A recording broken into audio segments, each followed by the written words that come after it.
Oh god, why am I doing this? You know, I got like a British chef lady who's terrible, and we could watch her. I got like a guy who made a whole Christmas album about how they're gonna get us. We could watch him. But for some reason I woke up today and I said, you know what? Tate stream. Because I Tate myself.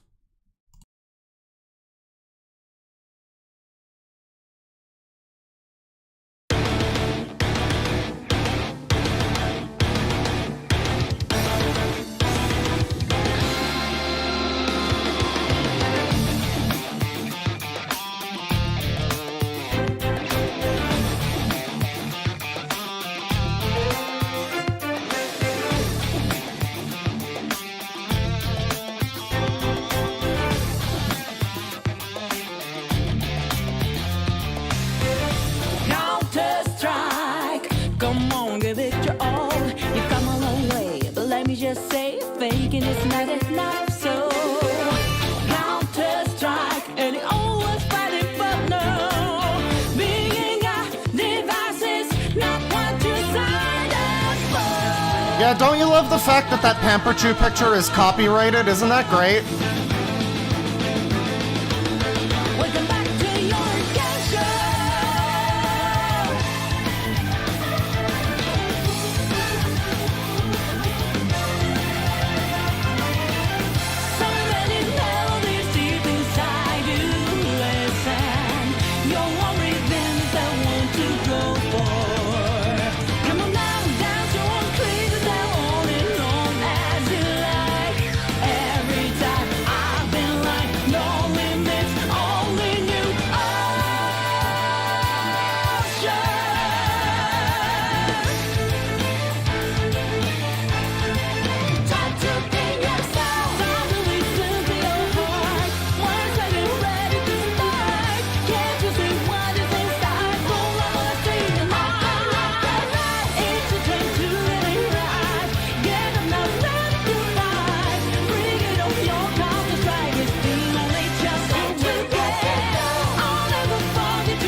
Seen it all, nothing more to say. Today's a new day, so won't you at least try? No, Counter-Strike when you want fix it for you though. Be honest, haven't you learned it the hard way?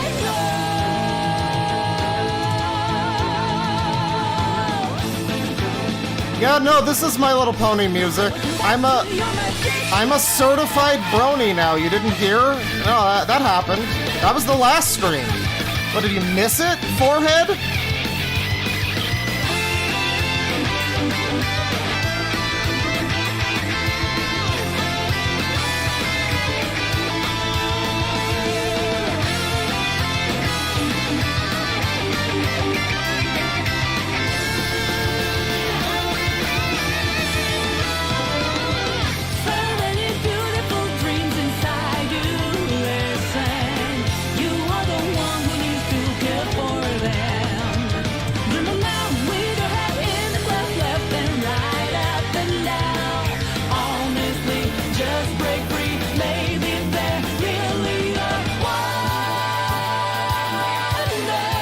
Now, I know this meme is old, but isn't this a great meme? I love the trust nobody, not even yourself. I love the little tiny second one of him. That's the best part.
doing an early stream today. Like I say, I don't know. I just kind of woke up and decided to do... I realized, like, I woke up and I looked at the milk barn on the Discord server. Wait, hang on. I don't exist yet. There you go. I looked at the milk barn, which is, like, our channel for, you know, weirdos and whatnot. And I saw this, like, interaction, I guess, that he had with, Greta Thunberg. I keep wanting to say Greta Grunberg, because there's an actor in the J.J. Abrams house whose name is Greg Grunberg. He was on Heroes. So I just keep wanting to call her that, but she kind of looks like him, actually. But no, Greta Thunberg, who I really don't know much about, and as far as I know, don't particularly care for. But I guess they got in some kind of a fight on Twitter, you know, and what was the fucking... It was like... She was like, hey, you can email me at smalldickenergy@getalife.com, I think. And, like, he responded to it with, like, well, actually, I knew that you had a small dick, but thank you for confirming it. By the way, this whole stream is going to be me doing an impression of this guy. I don't know if you've ever listened to Andrew Tate talk, but, yeah. I think he's like an American-born individual who, like, moved to the UK. And so now he talks like this. He's a boxer. He got famous for boxing. He drops all his T's, and it's basically I'm doing a perfect impression of him. It's 100% perfect. But yeah, if you're not familiar somehow, according to the CoffeeZilla video that I just watched about his little get rich quick university or whatever, Trump University. He's more searched at this point. Probably not anymore. Maybe not right now, but he was at 4 months ago, he was more searched than Kanye West, I think, and like a bunch of other really big people. Even more so than the Island Boys, which was a shame. But yeah, he's a very popular internet figure who essentially got famous in the manosphere, talking about like how to be a strong, confident man who don't need no woman or something. You know, here's the thing. I know this stream is gonna bring people because he's got a lot of dick riders. Which apparently, by the way, there is one person in the United States named Dick Ryder. So I wonder if they're one of them. But yeah, there's a lot of Andrew Tate dick riders. And here's the thing. When I first started my channel, or at least started making a lot of videos on my channel, I tried to go into things with sort of a clean slate mentality of like, we don't know who this guy is. We don't know what he's about. We don't know where he came from. I went into this that way, and so when I did the first Onision video, that was kind of the idea, was like, okay, everybody's talking shit about Onision. Everybody hates this fucking guy. So what if we just go in and we just watch some of his videos, and we just try to, you know, maybe get our own opinion. Now that's gonna be hard, because everybody hates this guy. But we're gonna try to go in with, like, no context. You know, everybody has their preconceived notions about Andrew Tate. I actually have a video here called, like, this will make you love Andrew Tate in 5 minutes. So that's going to be very exciting. You know, maybe we will be convinced. That's what I said in the Onision video way back when. I was like, you know, maybe he will convince us. Maybe we'll wind up being Onision fans by the end of that video. And I don't think anybody did. But, you know, maybe it'll happen this time. He's been accused of...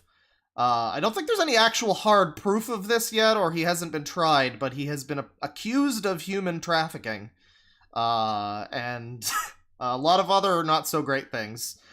Supposedly he beat his girlfriend on Big Brother. He was on Big Brother UK as a UK man from the UK who is a boxer, and he talks like... Yeah, I guess he beat his girlfriend on Big Brother. Supposedly. I mean, I don't know how true that all is.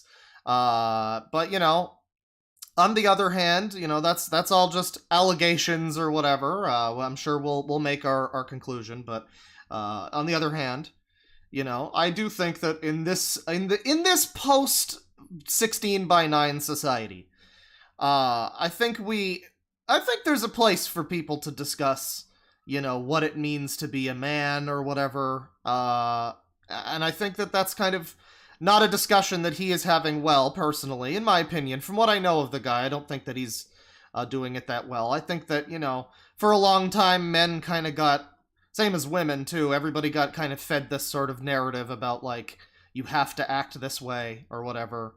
And, you know, in this modern society, you know, it might be good to have somebody who can teach people what it means to, I don't know, have confidence and be whatever. So, there's some level of, like, whatever he's trying to do, maybe, might have some validity. So, like I say, we might wind up being swayed by him. I don't know. Probably not. You know, I'm gonna level with you. Probably not. Because the last time I looked at Andrew Tate on stream, I looked at him for like a half an hour. And I think I lost a year of my life. Because he's basically like a 4chan troll, also. If you aren't aware of him, he just kind of, he's like one of those people who would post like a tier list of really stupid opinions, and then just go, so it's settled, we're all in agreement. And then there would be like 500 posts omitted in the thread. He's one of those. He got famous a few years ago. I remember he got really like infamous because he went on this like Twitter tirade about how he's never seen Star Wars, and that makes him successful. And the fact that he has never... anybody who has seen Star Wars can never be a millionaire and have a girlfriend or something kind of like that. It was something to that effect. More recently, it was if you read books, you're cringe. Which, you know, I mean, I agree, honestly. You know, if you read Crossroads of Twilight, you are kind of cringe. But yeah, he says a lot of things that kind of, you know, they're just meant to get him attention, and get people talking and stuff. Yeah, I don't know. I guess I can't put it off any longer. We have to start watching his videos, don't we? We might watch more. I don't know how much of this fucking guy I can take. Like I say, we might wind up being his fan, whatever, yada yada. We're trying to go in unbiased, but again, in all fairness, I've watched his videos before, and I don't know how much of them I can take. He is kind of funny sometimes. He is unironically funny sometimes. But, you know, he's kind of annoying to watch, so we might watch some other stuff, hence the plus more. I do have a few other things to look at, but no promises. I do have Halo night at 3 o'clock, so in like 4 hours or something. I've got Halo festivities featuring Among Us and Resident Evil and such. Apparently Halo has a workshop now on Steam, and you can just put in like fucking Meridia from Metroid or whatever. It's pretty wild, but you know, that comes later. We're going to get into things here. I'd like to mention $250 from Chemist S. Hey Claw, I had a good year this year, and I'm giving some of it away to my favorite streamers. Thank you. I'm going to be listening to this at work, so please don't get me fired. Well, you know, keep your headphones close and your volume button closer. Thank you very much. I appreciate it. I haven't even gotten into the stuff yet, so I really hope that this doesn't... You know, if like a safe falls on my head while I'm streaming and I can't complete the stream, then like I'll feel really bad for you, you know, for donating that. But thank you. I'll try to make it a good one. I was gonna phone it in before, but thank you. Now I'm gonna have to give it some effort. And I'm gonna read all of them at the end, but there's a $2 from Victor Martinez. No more scheduled streams anymore. You know, there may be at some point. I don't know. I just kind of enjoy the spring of the moment thing. Scheduling them kind of leads to, like, I don't know, anxiety. Like, I press the button and it's just like, oh boy, I've got like an hour to like sit here and just kind of like wait for it or whatever. So now it's just like, you know, here we go. We're here, and yeah. So let's get to things here. So yeah, this is a video. I wanted to watch this one first. I am a hardcore Andrew Tate supporter because of this video. So maybe this will convince us. This might make us all like him. There are a lot of videos about like Andrew Tate destroying people and whatnot. The current controversy with Greg Grunberg from Heroes is I guess that there's like people on both sides obviously who are like epic win for whoever. The Tate people are like he triggered her, and she posted a meme at him and he took it seriously, I guess. So I kind of think she wins, to be completely honest. But, that's fine. We might get into that later. Let's watch this one. If you're in a trench... Okay, hang on. Let's see here. If you're in a trench and you're under fire, the least productive person is the person who goes, they've got too much artillery, we're gonna die. Shut the fuck up. We all know. Shut up. That's not helping us, right? It's very infectious. So, and most people understand, they say, okay, you are the sum of the 5 people you spend the most time with. Yeah. Then why the fuck are you spending time with negative people? Or people who complain? Well, I don't know. Why do you have so many followers? I'm sorry. I have to make jokes, and they're probably going to come at his expense. So even though I do say we might be swayed by Tate, like I say, that's not really that likely. But I will try to give him the benefit of the doubt where I can. Or unhappy people, or unlucky people, or negative people. Stop talking to them. Everyone I talk to is like, yep, we are winners. All we do is fucking win. Oh, the Matrix attacks us. Oh, you think I need YouTube? You think I need YouTube? Get fucked. That's who we are, right? So this was I mean, I guess if you've got a bunch of people in your life who are like constantly a drain on you, it's fair to cut them out of your life. But I do kind of dislike this modern mentality of like, oh, block them, completely ghost that friend of 5 years for your mental health, sweetie. Like, that's not great. So I don't know if he's kind of saying that, but that seems like more of a white woman sort of thing rather than an Andrew Tate kind of thing. I think his type of person might be more likely to, I don't know, spam you with Trump ads until you block them or something. I don't know. When I was young, I guess not Trump. He is a British man, obviously. He is a man from England, and he speaks with a British accent. So he's not a Trump supporter. He's actually a Boris supporter. 23 years old. I had a new girlfriend. Her name was Carrie, and her ex-boyfriend. I stole her from her ex-boyfriend. And if you're a man, you understand that no woman's truly single. You're always stealing her from some other guy, or she's still half talking to her. If they're beautiful. Oh, bro, she's half talking to her ex, or she's dating 10 guys. You're always out competing other men, right? So I stole her from some dude. Dude got heartbroken, had no emotional control, like all the things we talked about. I was at her house. My car was outside her house. I was with my boy, Tony, my ex-friend. Me and Tony are in her house. She's talking to her friend. I'm talking with Carrie. We're all having fun. It's Friday night. 4 cars pull up. Boom, boom, boom, boom. These 6 guys get out with hammers. They finally came to arrest Tate for his crimes. Knock on the door. It's her ex-boyfriend. Carrie starts panicking. He's crazy. He's crazy. I was like, listen. They sent like a hit squad after this person. Is that what happened? Is this the story this is the story we're hearing?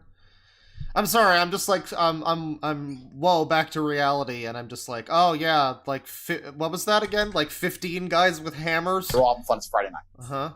4 cars. 4 cars. Boom, boom, boom, boom. Right. These 6 guys get out with hammers. Oh, 6 guys. Okay. 6. Well, that's still quite a lot of men with hammers. How is he going to defuse this situation? Is he going to Batman Aikido kick them?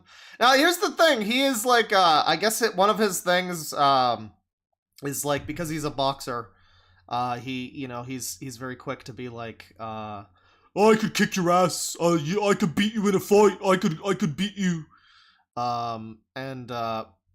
Well, I'll just say he probably could beat me because I am not a boxer, and I think he's like actually a fairly decent boxer. So yeah, you probably could kick my ass, although I do have a weapon for a hand, so I mean, that would give me like some kind of an edge, but yeah, no, you could probably kick my ass. But yeah, I don't know. Well, we'll see if his boxing talents are going to get him out of this men with hammers situation. Maybe he's going to wind up being like great teacher Onizuka. Fun. It's Friday night. 4 cars pull up. Boom, boom, boom, boom. These 6 guys get out with hammers. Knock on the door. It's her He ex-boyfriend. was shit at boxing? I heard he was like a decent boxer. Okay, maybe. All right, maybe I've got like a 15% chance then. I was thinking like that the claw gave me 5% maybe, but you know, 15, maybe. I'll go with 15. Carrie starts panicking. I could get like real lucky, you know. He's crazy. Get a real lucky, get a lucky Relax. roll. I go outside with Tony. There's 6 guys with hammers. It's me and Tony, right? 6 guys with And they say, he hammers. goes, bro, I don't even give a fuck about Carrie, but you're going to say sorry to me. I said, sorry for what? Because you stole my girl, you're going to say sorry.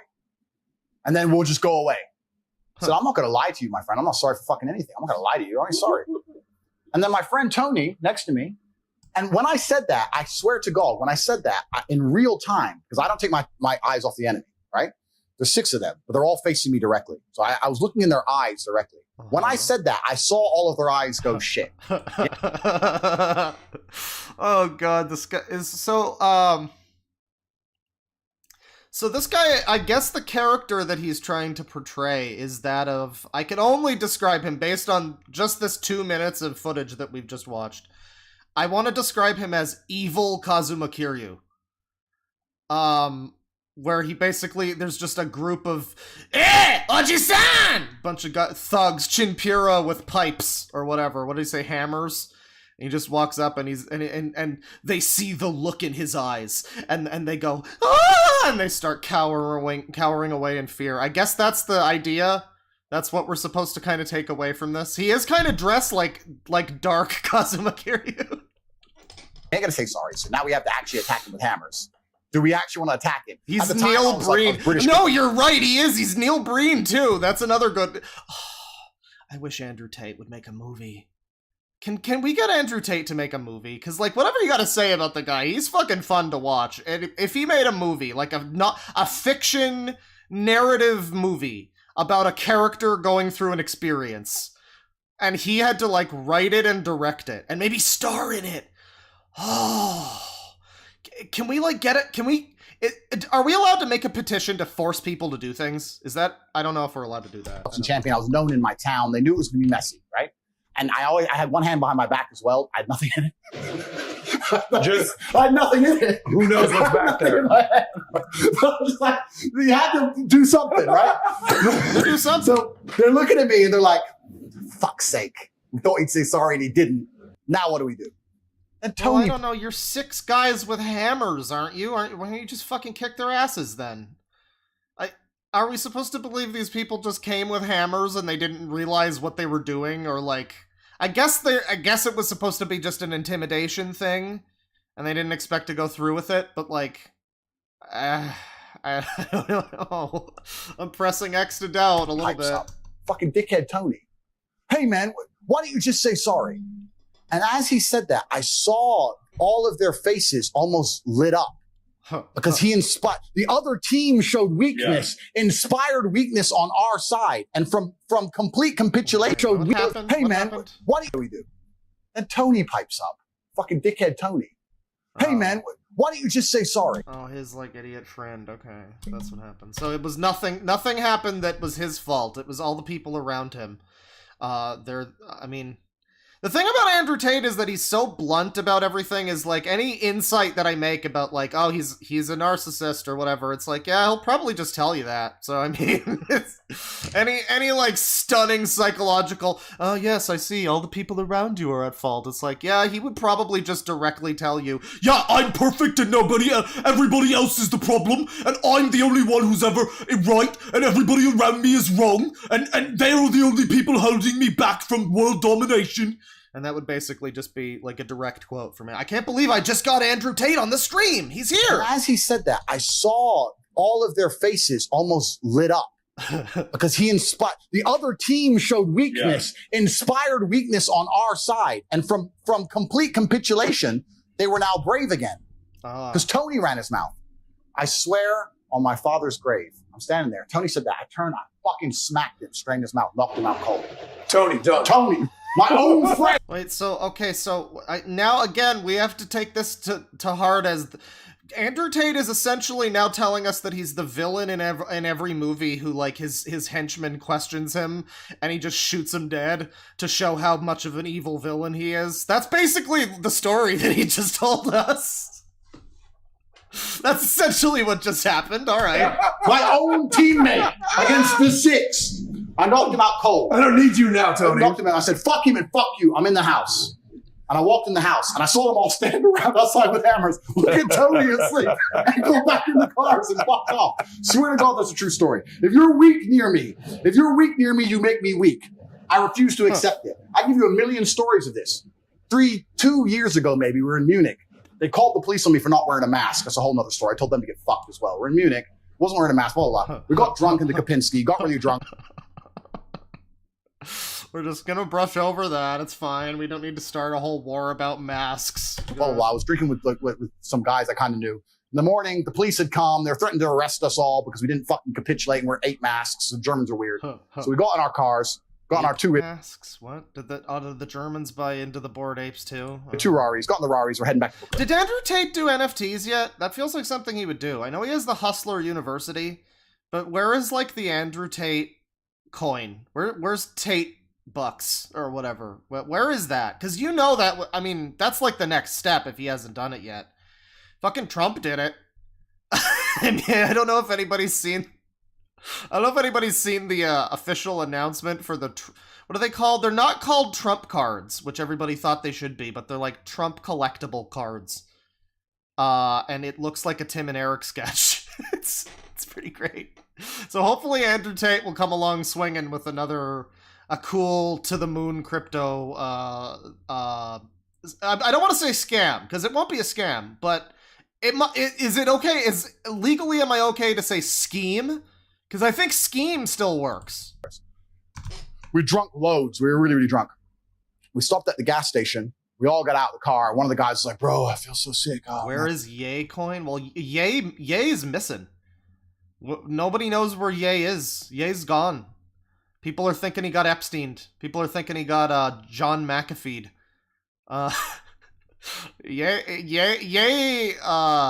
Ye went away. So we don't know. Hopefully he'll come back on some meds. And you know, drop another college dropout, you know. Sick. He was walking to the gas station. I said, and I went up to him. My brother talks about this all the time. He goes, and I pat him on the back and said, "Bro, if you're going to keep walking like a fucking injured antelope, you're going to stay here." Okay. Sorry, I was talking over this. What is this story now? We stopped at the gas station. The Germans are weird. Right, we drunk loads. We were really, really drunk. We stopped at the gas station. We all got out of the car. One of the guys was like, "Bro, I feel so sick. Oh, man, I feel sick." He was walking to the gas station. I said, and I went up to him. My brother talks about this all the time. He goes, and I pat him on the back and said, "Bro, if you're going to keep walking like a fucking injured antelope, you're going to stay here." We drunk booze. We all feel like shit. I'm not walking around Earth with some dude. I don't want you in my group. I don't want you getting in my car. I don't want you near me. When I walk with my team, you look and go, let's choose someone else. I mean, you know, the obvious question is, what happens if you, like, I don't know, what happens if you fucking get cancer, Andrew Tate? What happens if you get testicular cancer? What happens if, you know, you have to shave your head even more because of that? What happens if you're like in a weird injury accident and you wind up like losing a foot? What's gonna happen then? You know, because that's the thing, is when you start building up this image of like how perfect you are, you got to stay somewhat humble. It's like the overhead. It's like the like the grace period, you know? Like, I need to be a little bit humble, because if I fucking lose, you know, something that I'm so perfect, uh-oh, I went blind or something, uh-oh, fucking acid splashed in my face and I'm disfigured, whatever. Now your life, I guess I don't want to say I hope that happens to him so that he gets humbled, but like, you know, to some less extent, I hope that something happens to chip at his, like, image so that he starts to actually question, like, well, am I perfect? Because I mean, you know, he's got a lot of. I guess he's got a lot of insecurities, as you know, anybody would probably tell you. That's one thing he wouldn't tell you. There are certain things about Andrew Tate, certain observations one can make that he certainly would never own up to. But yeah, I mean, I don't know. He's probably got some things about him already that are like, oh, my ears look stupid. I look like I have big flappy Dumbo ears. And he's probably, like, really self-conscious about something. So you can just imagine that, like, I don't know, man. He starts, like, I don't know, he develops a thyroid condition and he starts to gain a bunch of fucking weight or something. You know what I mean? Like, just anything, any little tiny thing that could chip at that, like, perfect image, and now he's the wounded antelope that his friends are, I guess, forced to leave behind. Which is another thing. I mean, you know, treat others how you want to be treated or whatever. You shouldn't really foster this ideology of people that are basically just going to screw you over at a moment's notice. But I guess that's kind of the... grind set or whatever, you know, to be an alpha. Obviously, all of these people that are following Andrew Tate, you know, the super dick riders, if they had any chance to, they would probably fucking get the guy capped and just, like, take over his empire. But, you know, they don't because he has managed to at least do what he does fairly well. I mean, to say whatever you can about the guy, he's good at what he does, I guess. You know. Choose another group to prey on. You are the weakness in this group. I don't give a... Yeah, you drunk whiskey. Yeah, you feel shit. If you can't turn it on for 2 minutes to go piss and come back in the car, then get fucked. I had a serious conversation with the guy. Tristan goes, you're so right. Why the fuck? And there was no threats. We're at a gas station. But I can't even look at it near me. I can't just see people near me being all or crying or sad or whatever. You're allowed to feel sad. Of course. Your girl left you. You lost your job. You're allowed to feel sad. That's fine. You feel sad. You feel sad right now? Good. Great. Sit the booze. Shut the fuck up. Oh, there he is. This is the guy we came to the channel for, is this fellow. I love when you have a video that's like 98% some other person's content, and then you just have like, what's up guys, thanks for coming to my channel! Like, wait, fuck off. Yeah, that's if you're in a trench and you're... That's interesting. Well, no, wait, that's wrong. There you go. Yeah, I don't know, that's interesting. Andrew Tate is weird as hell. Brutally reality checks Western women. Okay. Carry a child for 9 months. If you're not gonna, Like, it's a big sorry, my risk. headphones fell off. If you're not gonna have children, what are you gonna do with your lives? If I'm not gonna have children, travel, just pursue anything that makes me happy. Try to make money. I love traveling, so I would probably just Drink cocktails on a beach. Okay, next. Well, the funny thing about this is I don't know what this context is. I don't know what this fucking podcast is or whatever. I think other people have. I think this is supposed to be like kind of a similar thing. They got the GTA Vice City thing going on here. A similar kind of thing to Andrew Tate's Manosphere podcast or whatever. I guess that's what this is, maybe. Not exactly sure, but I mean, it's just interesting. You look at these people surrounding this table, and I mean, I'm sure they're all lovely people, but they all definitely seem like the type of people who might be taken in by an Andrew Tate, and maybe, not think too strongly about, their own, just, it's interesting, this guy, he's like, oh, look at me, I'm surrounded with all these women, and it's like, well, you can surround yourself with a very specific type of people if that's what you want to do.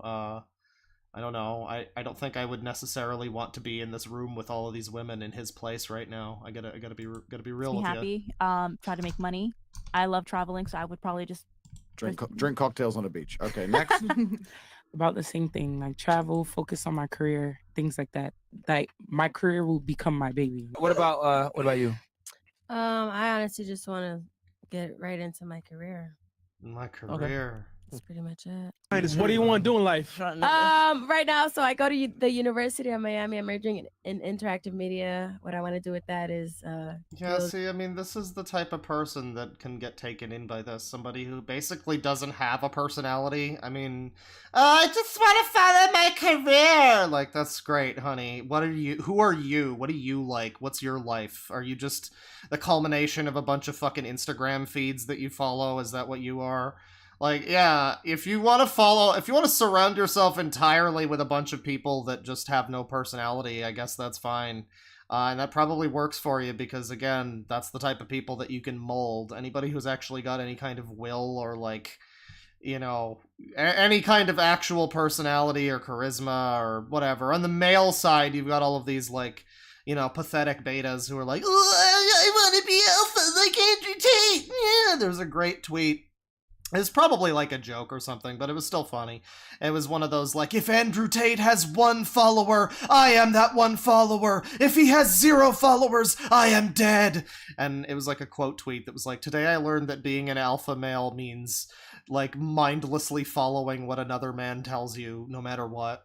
And I mean, yeah, that's the male, that's what I kind of get from the men who follow Andrew Tate, and you know, any woman that's kind of taken in by that is sort of like, you know, another one of these, like, my career, like, okay, yeah, I can see why somebody can come along and just kind of sell you a car in human form, basically. Virtual reality simulators for the military. And then I'm also minoring in motion pictures. I want to travel. Shit like that. Yeah, Miss Cuba, what about you? Do whatever the fuck I want.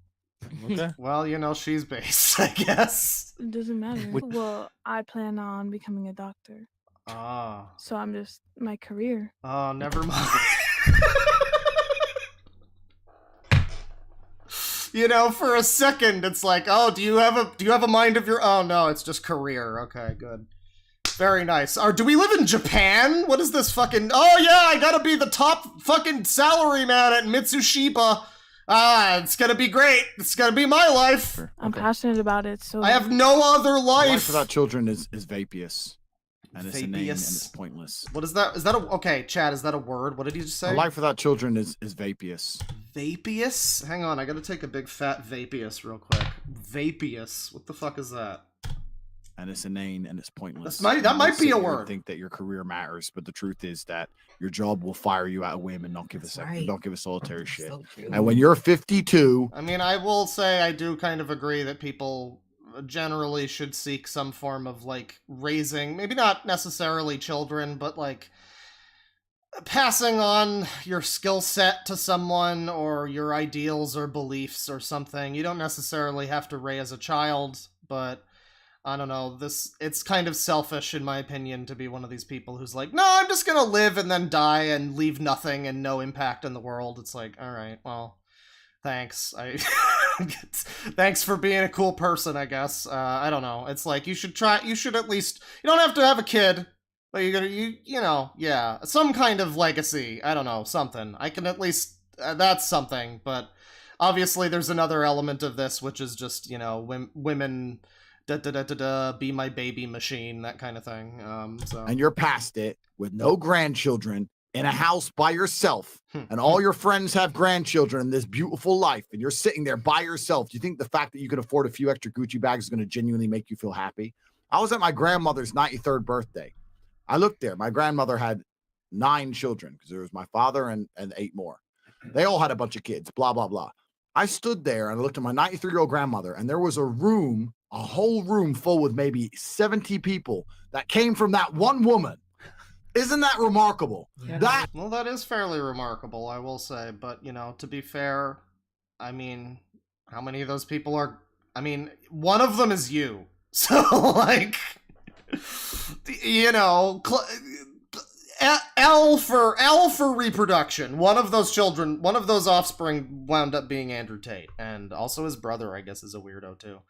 But, you know, in all seriousness, yeah, you know, you can have kids and they can just kind of wind up. I guess I can understand if you're like, you know, you've got some kind of, like, developmental disability or something. I could see, you know, you might not want to pass on that kind of thing to a child. I could see that, certainly, but I don't know. Yeah, you know. There is something to be said for just because somebody had a bunch of kids, you know, somebody had Hitler. So, I mean, Hitler had a mother, you know, and she could have swallowed, is all I'm saying. Nobody cared about her career. Nobody asked what job she did. Nobody asked how many times she went to the club. Nobody asked if she had time to go to festivals. No, you had 70 sentient beings, including myself, full of life from one woman who dedicated herself. Well, also, I mean, that's also, you know, yeah, everybody just had a bunch of fucking kids back in the day because, well, I think my grandmother had like 9 brothers and sisters, and all of them had like 1 million children or whatever. Yeah, you know, that's just kind of the way it was. Religion kind of forbade people from using condoms or whatever. So they just, every time they fucked, they basically, and of course they, you know, it was like the 40s or the 30s or whatever, so any fucking would wind up being like, you know, perfectly missionary position, fucking Quaker style or whatever. No, you know, nothing really experimental. So yeah, a lot of kids were gonna pop out. That's kind of just the way things were back in the day, and now in an era where, well, first of all, in an era where we've got like, I mean, like overpopulation concerns and like, yeah, I can see maybe not wanting to bring another person into that, but on the other hand, you know, the world is what we make of it or something. You gotta, I don't know, you gotta, again, not necessarily kids, but if you have an idea of how the world should be and how everything is fucked, then I don't know, you maybe should pass that on to people in some fashion. So I mean, I don't know. There's pros and cons to this sort of argument, but the underlying thing is kind of just a misguided thing of like, well, my grandmother 70 years ago had a bunch of fucking kids, so I guess that means that we should all just follow those standards now still, even though we've got the internet and you know, now somehow along the way we stopped the need for walking uphill to school both ways in the snow. I don't know when we invented the technology to stop that from happening, but you know, we're past that.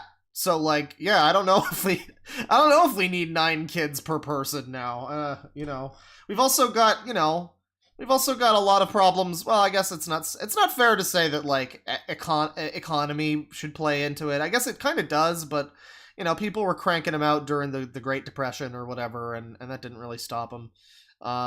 You know, I guess it's a question of like, do you think you can handle financially? Like, I don't think I can handle a pet. You know, like the responsibility and whatnot.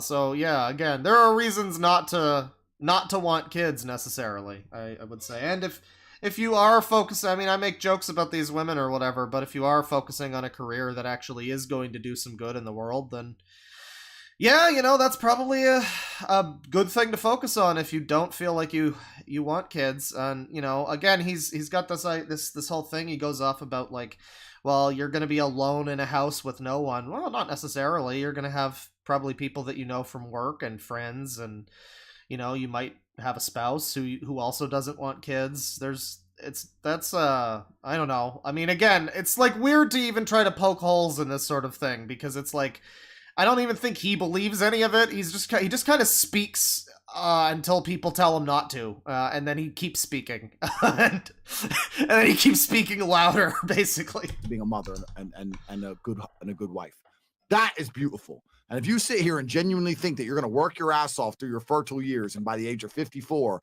you're not going to be suicidal alone with a cat, then you're dumb. But The that, I happiest really women do on think- earth have children and a man who's paying the bills and their mothers. The happiest people on earth. I guarantee it. Your mothers, ask your own mother, do you regret having me? She's going to say, of course Obviously not. You're the I mean, I wouldn't open that can of worms. I would say statistically, at least one of the people around this table, their mom would probably you know, at least hesitate before lying. You The know? best thing that ever happened to me.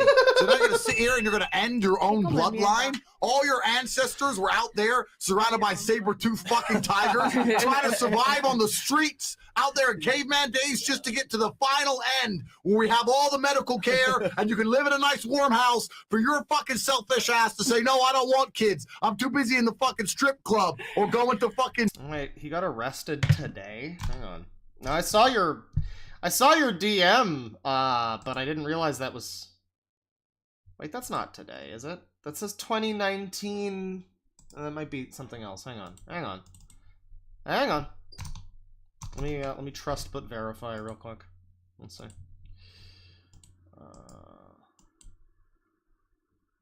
Oh yeah, December 29th. Andrew Tate's. Wow, it's even from the fucking video. Wow, this is amazing. Like, it's even from the fucking video we were just watching. The picture there, that's the fucking video we were just watching where he was dressed as Dark World Kazuma Kiryu. That's great. Andrew Tate and his brother Tristan's home was raided by Romanian authorities, specifically the Directorate, blah, blah, blah, terrorism. December 29th report, initially from Romanian outlet Libertate. Oh yeah, the abduction of 2 girls. There's no statement from the Romanian authorities. Okay. So he's been arrested. We don't necessarily know if that's true or not. I mean, I don't know. From everything we've seen of the guy, I'm not willing to give him a huge benefit of the doubt, you know what I mean? Yeah, no, it's been talked about for a while, but I don't know the full extent of it. There was some discussion about that, with like yeah, I guess there was some kind of proof of that he, again, I don't know if it was proof, again, because this has been around for a while, for like at least a year or something. People have been saying that he's a human trafficker. His whole thing was like he set up a cam girl website or some shit, and I guess he like allegedly he trafficked women into that, which is a thing that happens. So I could see him, you know, I could perfectly see him doing that if that's true. I mean, I don't know. Obviously, it's, you know, no charges have been, I don't know. He hasn't been sentenced or whatever, but, I could definitely see him sitting around a table just basically being like, bro, they're gonna get trafficked anyway. We're gonna do it right. We're not gonna hurt them. We're gonna make them feel good. We're gonna traffic them properly. That's probably like the mindset. That's probably the thought process that went in to sort of rationalize it. Like it's gonna happen anyway, so we're gonna do it, you know, nicely, quote unquote, which probably didn't even happen. I mean, if it happened, I don't know. But yeah, that's very interesting. That was an article from today, with an image from the video that we just watched. I don't know. The guy is like being arrested for these things now. Are we allowed to just, proceed, you know, with that in mind, so to speak? I don't know. I want to point out $5 from my lady class. By the way, will you ever look into Sneeko? He's an Andrew Tate wannabe. Yeah, there'll probably be another stream where I do the dick writers, the Tate dick writers. Sneeko is certainly one of them. I was saying earlier in a chat with my friends, I was saying like the time when Sneeko went after Charlie, Critical, was really funny because, you know, Charlie is like a great example of somebody who, I guess you would probably describe Charlie as like an alpha male. I would say I would say he exudes the energy that is supposedly what an alpha male has, but he's also not a giant piece of shit. He's like an actual decent guy, and so for someone like that to try to pick a fight with a Critical is funny, because it's like it kind of just shows everybody like, no, you can be like a decent guy who's still kind of, you know, who's still quote unquote alpha or whatever, and not be a weird little dick writer. Classic Tate W. You don't have to be a Sneeko, but yeah, no, we'll do that maybe in another stream. We're gonna keep doing Tate for now. And keep doing Tate. So that was this video where he's talking to these women. And it's funny, he actually, if he got arrested just today, it's pretty funny because, you know, again, he was just, like, last night getting in some fucking tweet war with Greta Thunberg. Here's another one from this another one from this setup, this earlier video. This is what is this video called? Andrew Tate explains why men should never get married. All right, here we go. Remember, everybody, family is important. Have a bunch of kids, but men should never get married. Which really starts to raise some, like, lore inconsistencies in Andrew Tate's universe and his world building. Okay, so men should never get married, but women should crank out a bunch of kids. But then the women won't have husbands, so they'll be single, like, fatherless, you know, husbandless wives or husbandless mothers or whatever. The kids will grow up without a father, which is bad, isn't it, for masculinity? Isn't that a bad thing for masculinity?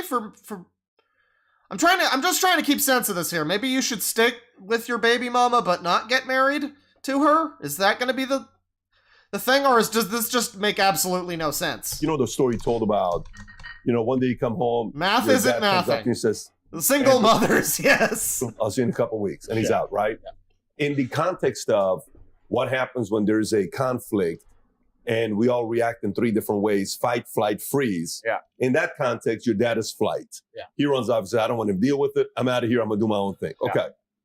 In America, a lot of that is happening right now, where it's a single parent household. Okay, kids well, we're getting into this then. So okay.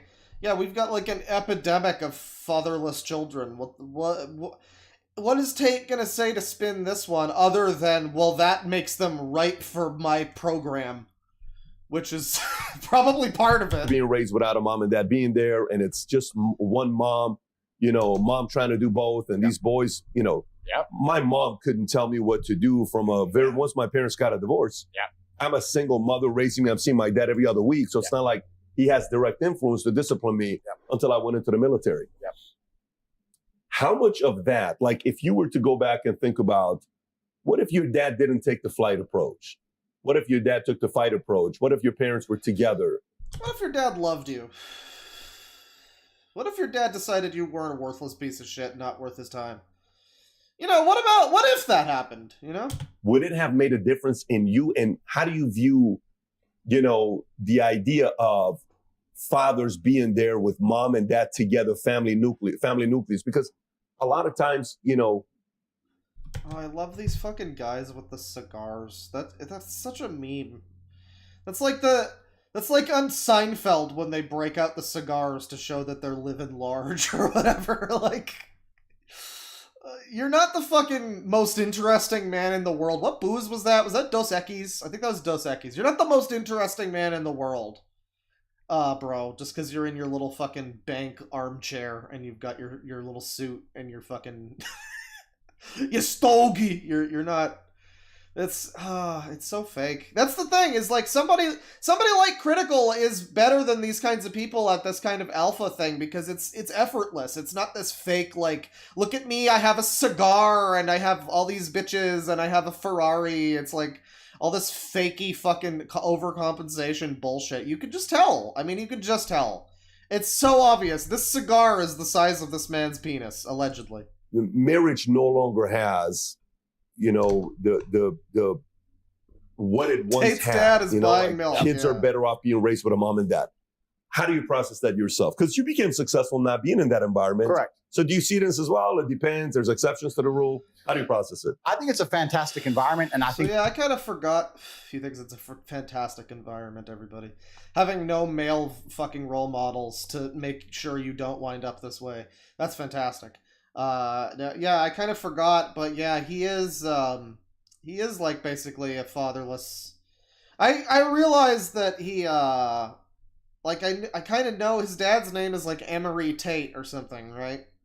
Like I heard of that, but he like took off, I guess, and just kind of abandoned the kids, him and his brother. I think that's what happened, or maybe not. I'm not sure. But yeah, it seems like he might be the product of that sort of thing. So I guess we'll see how that's so fantastic for people to have no isn't that like a big talking point of this community of like, oh, the feminists are trying to erase the male part of, you know, the father's role, and all the fucking stupid ass feminists who post about how Father's Day is for all the single mothers or whatever. like yeah, isn't that a thing? Shouldn't we be trying to bolster the role of the father? What the fuck? In an idealistic world, that's the way it would be. I think the reason it's not happening today is that I don't think many men actually benefit from marriages or relationships anymore. And people are always going to have to do... Andrew Tate got arrested. What's the source? Well, it was an article on Dexerto. And yeah, it just said that he got arrested by the Romanian authorities, and it was posted today. You can probably just look up Andrew Tate arrested and, you know, see the one posted on December 29th, and there you go. Require some degree of incentive. I think that we've set up the world now in a way where men are seen as worker droids. They're expected to go work all day, come home, clean up as well, share the cleaning with the woman, no meal prepared for them, not have any authority over the household, and just be a worker droid and be sad. And I don't think that many people understand that. You know, I mean, I will say, if you're in a relationship with someone, it is kind of nice to share the responsibilities. So whether you're, you know, if you're the guy and you're working, then yeah, well, you know, if you're one of the guys or whatever, if you're a male in a relationship and you're working, then your wife or husband or whoever should, you know, try to do something for you when you get home, unless they're also working, I guess. But it would be nice to try to schedule your schedules in that sort of way. But it goes both ways. If you're a woman and you work, then, you know, the guy should, you know, if one person is able to generate all the income that's needed, then I really don't see I mean, there's so many contradictions to this logic, because you know that the same type of people would be like, well, no, women shouldn't work, they should be home raising kids.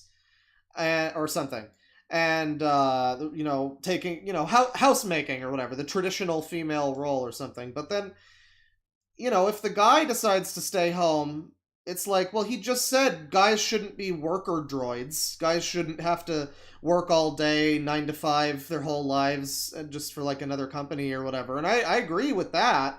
All people should be somewhat free to just sort of proceed with what they want to do in life to some extent. But like, yeah, there's a lot of contradictions here, I guess, where, you know, I can definitely imagine the same argument. Like, he's saying, well, men shouldn't have to work constantly.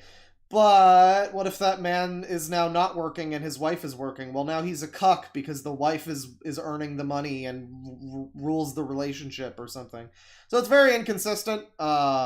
I don't know, it would be nice if somebody... I don't know if there is some kind of an Andrew Tate-like person who's maybe a little more... Is there anybody who is like Andrew Tate who's maybe like a little more legitimate and actually has like real lessons that are not, you know, that are applicable to general life, I guess, in a way? Like, because again, I'm looking through like all the stuff that he says, and just at a surface glance, like face value, I'm just like, well, wait, this doesn't make any sense.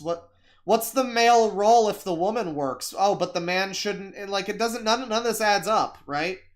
And you can also tell, like, I don't know what his beliefs are necessarily, but a lot of the people who follow him would be of that mindset of like, well, yeah, no, women should stay home and work and whatever, and the man should yada yada. And it's like the people that follow him would probably also disagree, but the way he phrases it, I guess, is kind of convincing, I suppose. I don't know. It's interesting. I just wonder if there is anybody who's like, somebody's like Jordan Peterson. You know, there was a time when Jordan Peterson I didn't think was entirely unreasonable. I think he's kind of lost some credibility, though, over the course of time. I think when Jordan Peterson first hit the scene, legitimately, I thought he was, you know, somewhat reasonable, although that was also at a time when I think I was still subscribed to Sargon. So, you know, I don't know, maybe I was in a different mindset, but yeah, no, over the course of time, I would say that he's not necessarily an example of that, but I don't know. It's just like, I see this and I'm like, this inconsistent advice, and I'm like, there's gotta be somebody who offers, like, I don't know, actual real advice that isn't just meant to, you know, sell his brand or whatever, and is like, you know, I don't know, but whoever that person is probably not trying to sell you on their bullshit. It's probably someone, like, I think a lot of people might point to someone like Bill Burr as an example of someone, because his podcast is sort of like a more reasonable version of this kind of thing. Like, men, you know, call in or email in and they're like, hey, my girlfriend did this, and he'll often just be like, oh, stand up for yourself. That's bullshit. You shouldn't be with her. And you know, it's, I would say sometimes you could say it maybe borders on misogyny or something, but I don't really necessarily think it's too much. And you know, Bill Burr's not trying to sell you on his like advice. He's mostly just a comedian who you're listening to because he's also entertaining and funny. Which I think if Andrew Tate, you know, if he wasn't currently arrested or whatever for human trafficking, if he was just trying to be like a YouTube personality or whatever, I guess not YouTube, but, you know, he could just kind of get by with like, yeah, I'm just being entertaining. I'm not necessarily trying to give advice. And people would still listen to him if he was, you know, and I don't know if that would be better. But, I don't know, it would be probably easier for him to, like, maintain a brand, I guess. I don't know.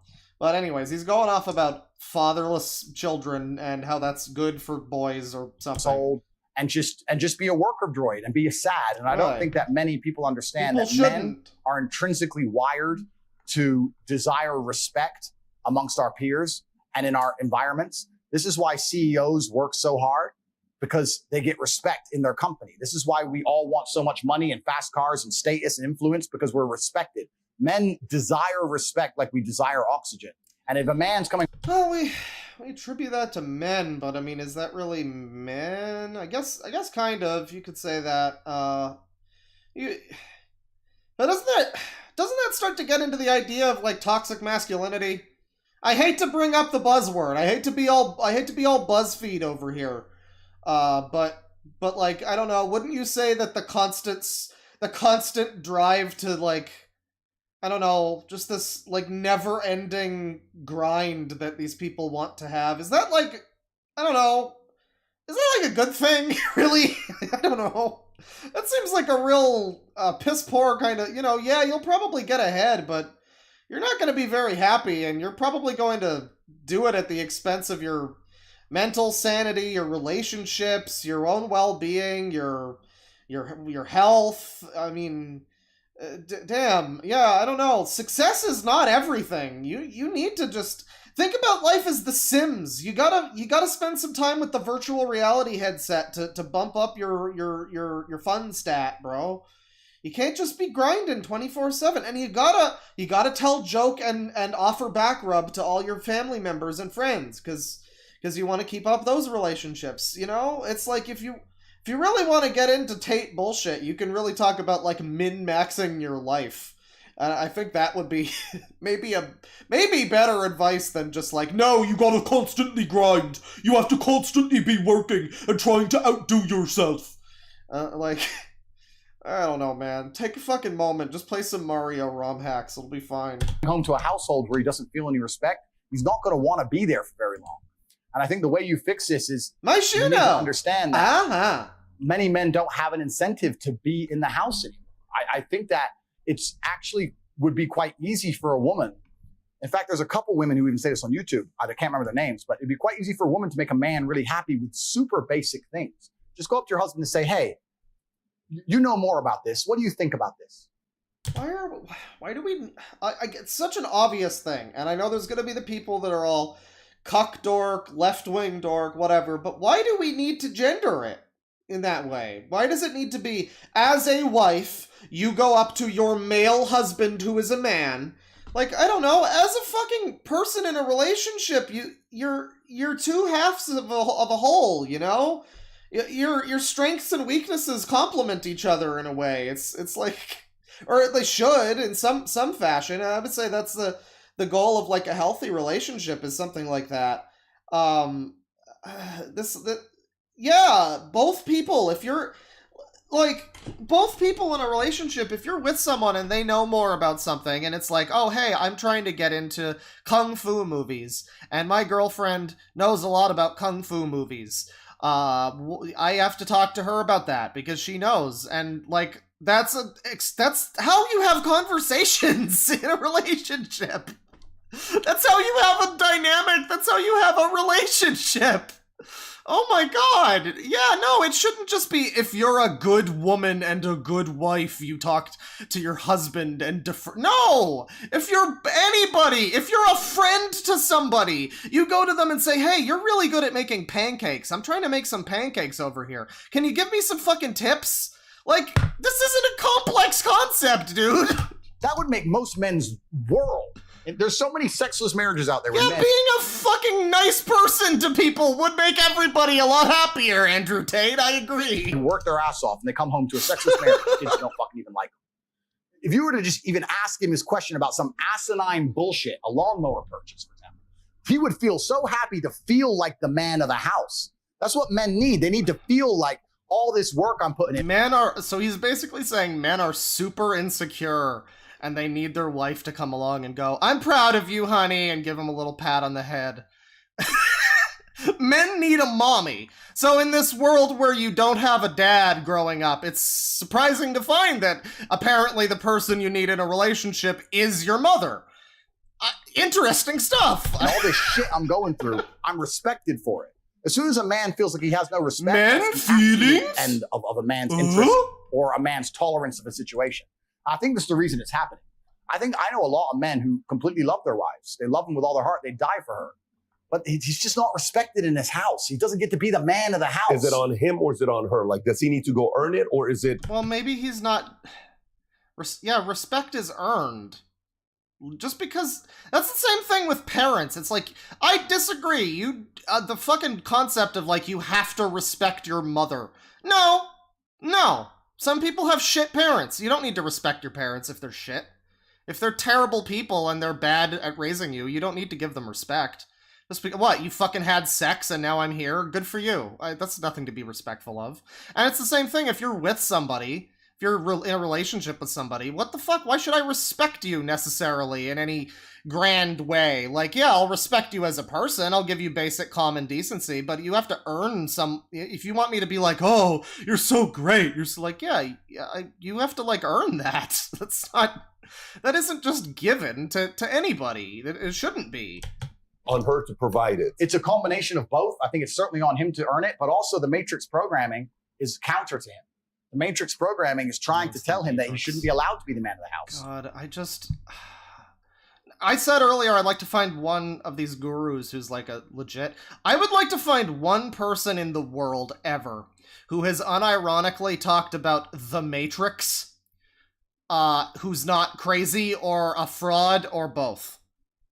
I would love to find one person who, because every time it's like, oh, the Matrix is trying to get you down, and that's why you gotta buy my colloidal silver pills. Like, okay. Anytime you hear that special little phrase, you know, wait a second, oh, I smell bullshit.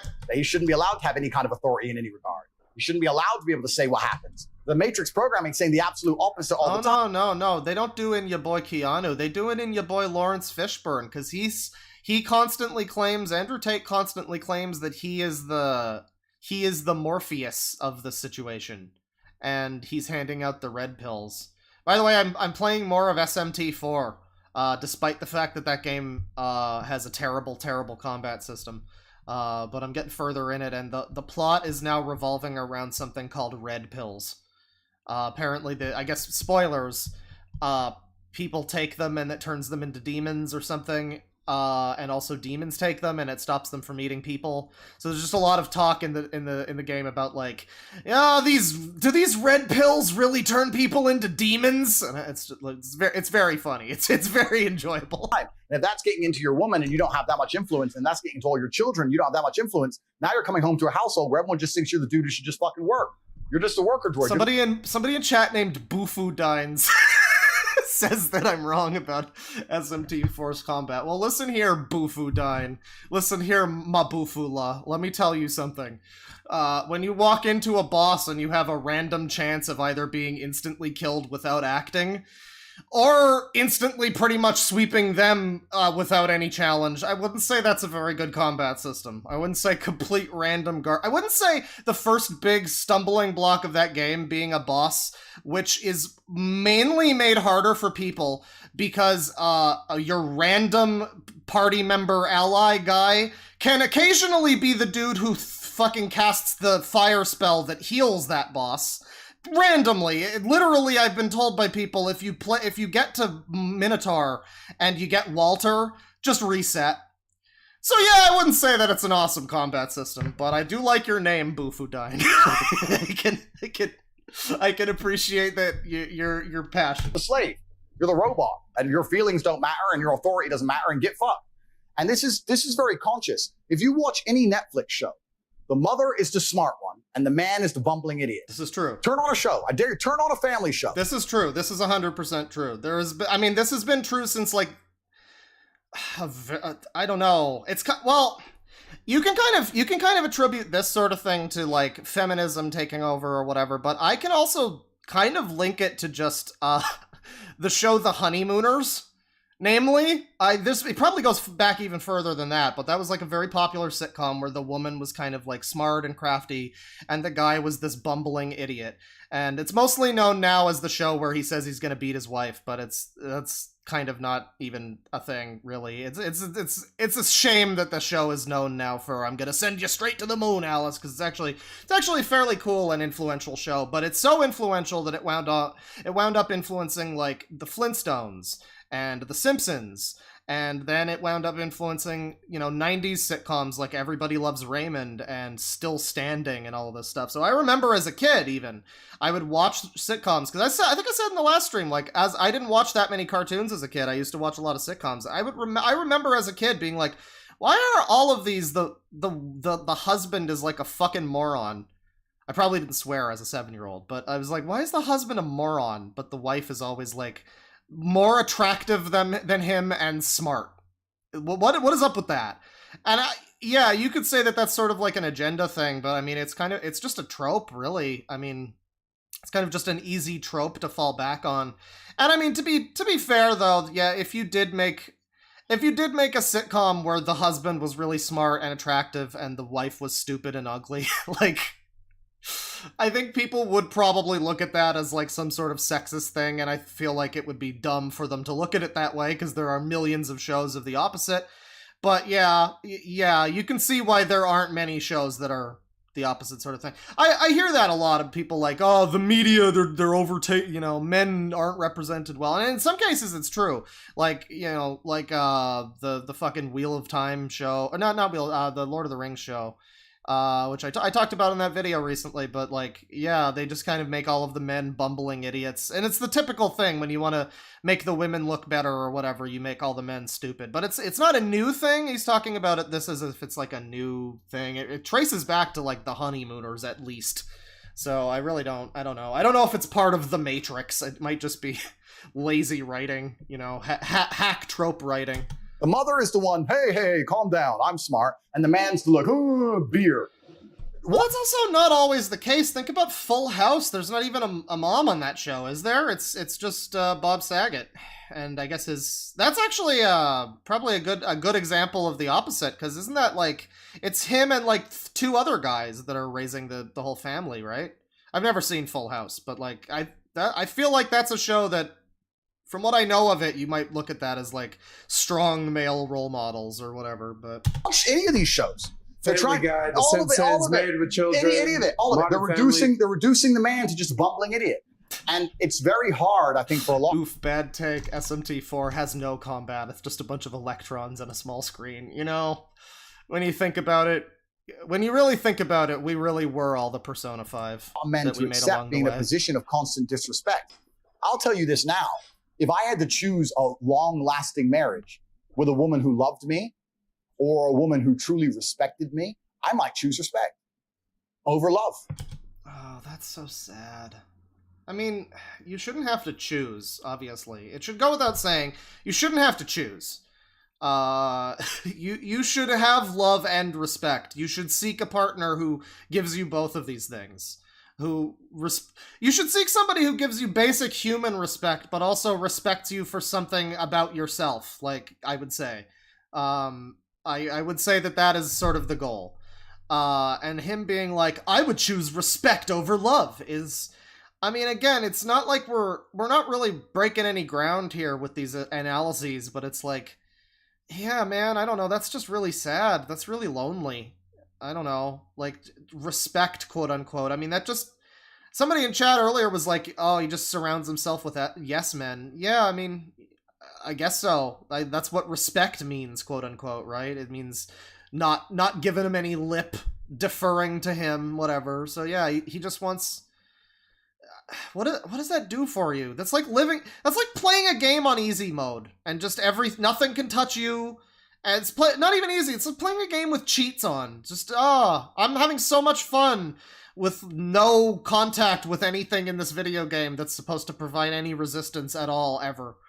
Like, I'm just surrounded by people that never fucking question me, and never allow me to grow as a person, never question my beliefs, and maybe make me think about them for 2 seconds. Like, that is ironically a very weak thing to do, I feel. I feel like it would be vastly more of a strong alpha thing for somebody to, willingly surround themselves with people that they dislike or disagree with them or whatever. And I guess he does kind of do that, but it's really more just just to sort of talk down to them and preach his bullshit and try to sell his name. Yeah. Even though they're the same thing for a woman, because she loves you, she respects you by default. But if I had to choose, I'd choose respect. I've been through too much and worked too hard and go through too much in day-to-day life to come home to my house and be having battles over asinine bullshit.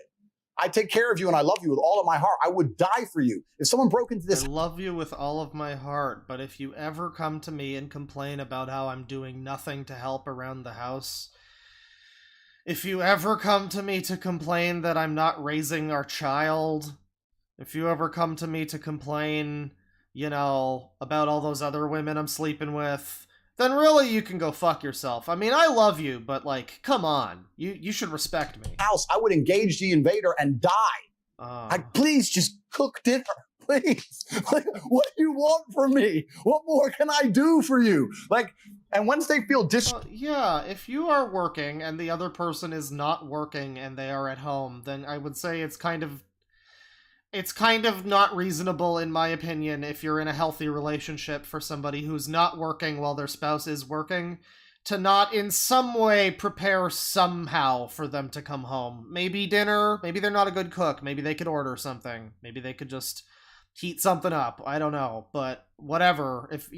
I can agree, if you are just like sitting at home doing nothing, then you should probably... But again, that's like... I feel like the person, if they love you, they would do that for you. If they love you, they're like, oh, my husband, my wife is coming home. I want to set things up for them. Burn some incense, make a meal, something. That if you love someone, you probably do that sort of thing. That's not even really a respect thing. I think he has it backwards. Respected. This is another thing about the world that a lot of people don't understand. It's disrespect that will drive a man to the most heinous of crimes. It's disrespect that starts the school shooter bullshit. It's disrespect that makes men go to jail for life sentences. It's disrespect when you truly... I mean, there is something to be said about the way men are demonized in some way in society, and, being a young, single, shrimpy beta man or whatever is like, yeah, you're gonna have people making fun of you a lot, and I guess you could maybe make the argument that radicalizes people, turns them into school shooters or something, and that could be considered a lack of respect. But as with anything he says, it's like he's applying this as if this is the full cause of the issue, and it's really not. It's a symptom, maybe. Or maybe it's a result of a number of other things. I mean, I don't know. It's there's like a kernel of something there where like, yeah, I feel like men should not be, it should not be perfectly acceptable to just be like, men are trash, and get a million retweets and everybody saying you're great. And like, like, that's the ultimate thing, I think, where it's like the kernel of truth that a person like Andrew Tate has is the fact that you can be, you can be a Star Wars actor and say some incendiary, stupid shit about like men, and you'll keep your job, and if you say them about women, you will lose your job. And that's that's it, really. And it should be that if you say stupid shit about whoever, either you should keep your job or lose it. It should be consistent for everybody, basically. But I think that is the kernel of truth, is like, yeah, there is this weird, like, it's okay to openly disrespect men, and that should stop. I can agree with that, but he's, again, falsely attributing it to, like, other things. And Really disrespect a man in a public and permanent way, that's when they switch. That's why I'm so respectful in public. You don't know who the fuck you're talking to. He might be on his last fucking straw. And you just disrespected, hey, you're a fucking bitch anyway, you're skinny motherfucker, fuck you. You don't know. That might be the last time he heard it. I've had enough. You don't know. Disrespect is dangerous, right? And in a household where you're constantly disrespecting a man, he's going to end up depressed and sad for even accepting it.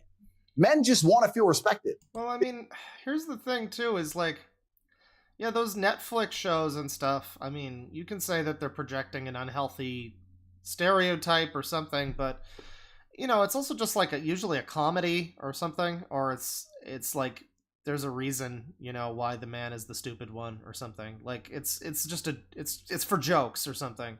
So it's like, they're not really, like, Peter and Lois Griffin are not the fucking, ideal image of, like, a happy relationship, right? And I don't think most people look at them that way.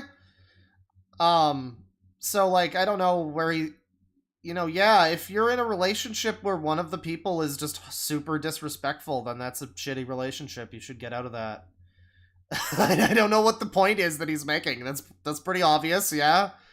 Like, what does this have to do with men or whatever? Again, most of anything that he ever says, I feel that seems like it's right at all or has any truth to it. It's like, yeah, but this has nothing to do with, like, men specifically. This is just a thing that you can apply to anybody. Yes, you should, try to be in a relationship with people that love and respect each other. I kind of feel like that's, like, the definition of a relationship. Like, it's not that hard to do. If a woman, right. If you truly, I say to anyone watching this, if you truly love your man, it would be so easy for you to just make him feel respected. It doesn't even take actions. You can do it with basic words. Ask his opinion on something, big him up once in a while. And because we're supposed to be, honey, you do have a big dick. I promise. Supermen, and we purport ourselves as Supermen. I mean, and that is, I kind of joke, but that is kind of what this sounds like a little, is just this, like, well, I'm insecure. I'm so insecure. I mean, because he wavers between, like, a spouse should do something, a woman should do something nice for her man when he's out working or whatever, even though men shouldn't be forced to work all the time and be wage cucks or whatever, again, inconsistent logic, but I don't know, he says this stuff and, like, once in a while. And because we're supposed to be Supermen and we purport ourselves as Supermen, and we're like, he jumps between, like, I'm insecure, please make me feel good and say nice things about me, to, actual somewhat decent, like, point about, like, yeah, people should try to, like, do something nice for their spouse or whatever. I guess that counts as respect, but when he gets onto this whole, like, you need to big the man up, like, yeah, you need to make him feel good. You need to say that he has a nice tan. You need to say that his Lex Luthor hairdo is looking great today. We're stoic. But we talked earlier about how we still feel everything. So when you're a strong man, especially, they're like, he's fine. He's fine. He's fine. He's fine. Be nice to the dude. You'd be surprised how far you get. But this is why I think most men walk out of marriages, because they're like, you know what? I'm not getting any respect here. I get more respect from this dickhead stripper, 18-year-old hoe, for throwing money at her than I do giving. Because you're throwing money at her. What the fuck? Is that his advice? Is that his better scenario? Is, oh, fuck the fuck the marriage and kids. This girl that you're paying to like you, she likes you. Okay, why don't you give your wife some fucking money? I don't know. I don't know. I mean, again, that's like selfish to an extent, obviously, but there's also just this like, well, okay, but what respect do you have for her? I mean, I guess she's a woman and she doesn't deserve it. I mean, he has been so blunt other times and just been straight up like women are inferior to men or whatever. So I guess that probably is just what his opinion would be. But what if you have a child? Again, I mean, even if it is a girl, hear me out, right? Like, even if it's a girl, it might still deserve some respect. If you have a child, you know, what, don't you respect them at all? Don't you have any respect for that sort of thing? So you're talking about people leaving their families. This feels like a big cope. This feels like he's just kind of coping for why his dad left or whatever. Because that's what this is all about, right? His dad left. I mean, that's the guy started the thing being like, well, your dad left. Why was that good for you? And he's basically, this is all just a big cope for like, no, my dad had to leave. My mom was a bitch. Your mother's a bitch, you know? My dad had to leave because I was a failure. And so I have to constantly strive to be better so that maybe someday my dad will come back. Maybe if Andrew Tate keeps the hustler grind set, he will get his Metal Gear Solid 4 post-credit scene where Big Boss hugs Solid Snake. Spoilers. That's the post-credit scene. I kind of said it before realizing it was spoilers, but you know, it's an oldish game, whatever. But yeah, he will eventually get that to happen. Maybe if he just grinds hard enough, his daddy will come to him at the end of his life in the graveyard. Inexplicably, his dad will still be alive and somehow just as old as he is, and he'll be like, "Let it go, son," and he'll hug him. And all of the Andrew Tate story arc will be complete. Money to my own wife. Where am I being respected? Well, at least she's smiling at me. She ain't smiled at me in years. If you enjoyed this video and you want to watch the entire podcast, click over here. And if you want to be connected... Oh yeah, it was a great podcast. Can I get some of your cigars? That'd be great. Let's see here. Funny and offensive moments, part 2. Well, oh, really? Oh, he's going after... Okay, no. Now you know I like Friends! Now you know I like Friends! So this is gonna piss me off. This is gonna piss me off, man. Could I be more upset right now? World War II, everyone was a G. In the 50s, there was the Korean War, and then the Vietnam War, and there was like men were men and all this shit, and then all of a sudden, everyone around you was a loser. I thought if it was Twitter, which just points out... Man, I remember when fucking All in the Family came out in the 70s, back when I was a kid. I remember when All in the Family came out, and literally its theme song was two boomers sitting at their piano playing old-timey music, reminiscing about those were the days when girls were girls and men were men. And, you know, it's fun that the times haven't changed that much. But, you know, Andrew Tate, would you stifle yourself? These losers, and these losers aren't actually... In fact, I'm not going to say I don't know, because I do know. Losers aren't actually as apparent in real life as they are online. Like, if you go up to 25 people on the street and ask them, like, are men men and women women? 24 are going to go, well, of course. But on Twitter, half of them are saying, no, we're all gender fluid, non-binary. Twitter's retard land. But anyway, still, to continue my video. I mean, I can agree, Andrew Tate. There's a lot of stupid people on Twitter. Did you see that one dipshit who said he doesn't read books because it makes him a beta? Yeah, there's a lot of dumbasses on Twitter.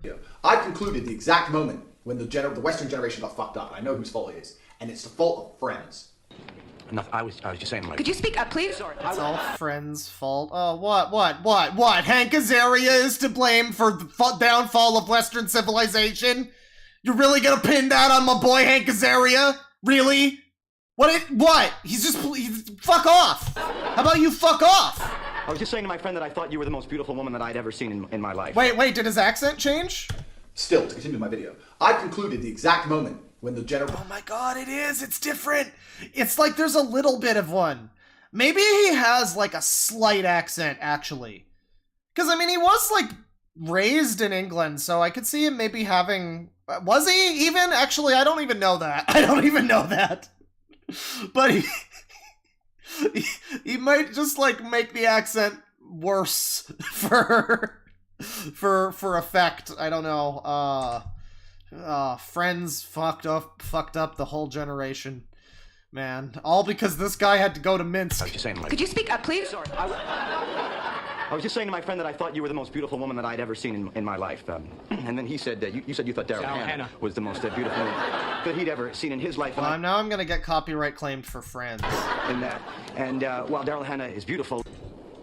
Yeah, so he's like he's just a nerd. There have been nerds in media before this. Did you ever read Spider-Man? No, of course, you don't read books. Why would you read Spider-Man? But, yeah, I mean, maybe that's Andrew Tate's problem. He's never seen Star Wars, he doesn't read books, maybe he just needs to watch more shit.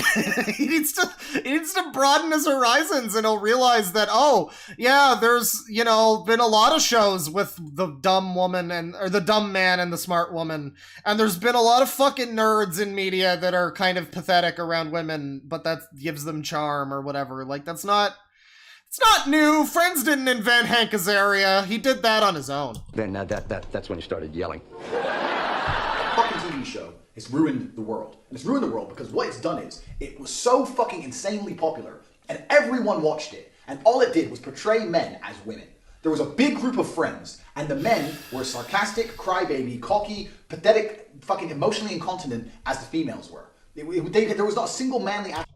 So what? It depicted men and women equally? Oh. It's like he's coming to terms with this. Like, literally, like, it's all Friends' fault because it just showed that men can have emotions. Oh no. It's all Friends' fault that it just depicted people like people. How about that? Thanks for that opinion, Tate. About any of the men in Friends. Yeah, Joey was portrayed as a ladies' man, and they never really shied away from that. I mean, in fact, Joey is probably a great example of like, the like a counterpoint to this, because he has emotions. He's a fairly emotional guy, actually. There's a lot of moments where Joey gets like choked up or whatever, but he's also always scoring. Never stops him. He's always finding success with acting and stuff. Like, Joey is what Andrew Tate wishes he could be.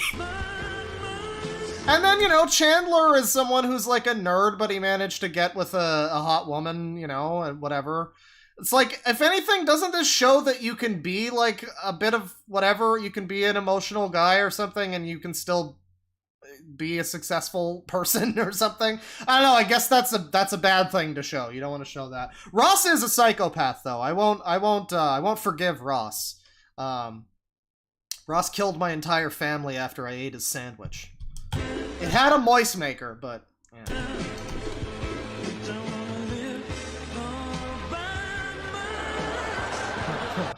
I always wanted the window. I always wanted the rain window. We were just talking about this on the last stream. Joey with the rain window. I always wanted that. That was the most overtly, that was a bunch of women and Friends. A whole bunch of women and Friends. Well, there was 6 characters. There were 3 men and 3 women. In fact, there was probably, no, yeah, it was probably a fully equal cast, because I'm thinking, like, side characters, maybe there were more men, actually, because I feel like everybody dated an equal amount, but then you had, like, the superintendent guy, you had, Mr. Heckles, you had Gunther. You had some, like, male recurring characters, I feel like more than women. So there were more men on that show, probably. But whatever, that's not the real point. I'm just being a semantic asshole. People were watching male characters play females. That was probably the first time it happened so overtly. Nowadays, in every single sitcom, there's a gay guy, there's like 15 transsexuals.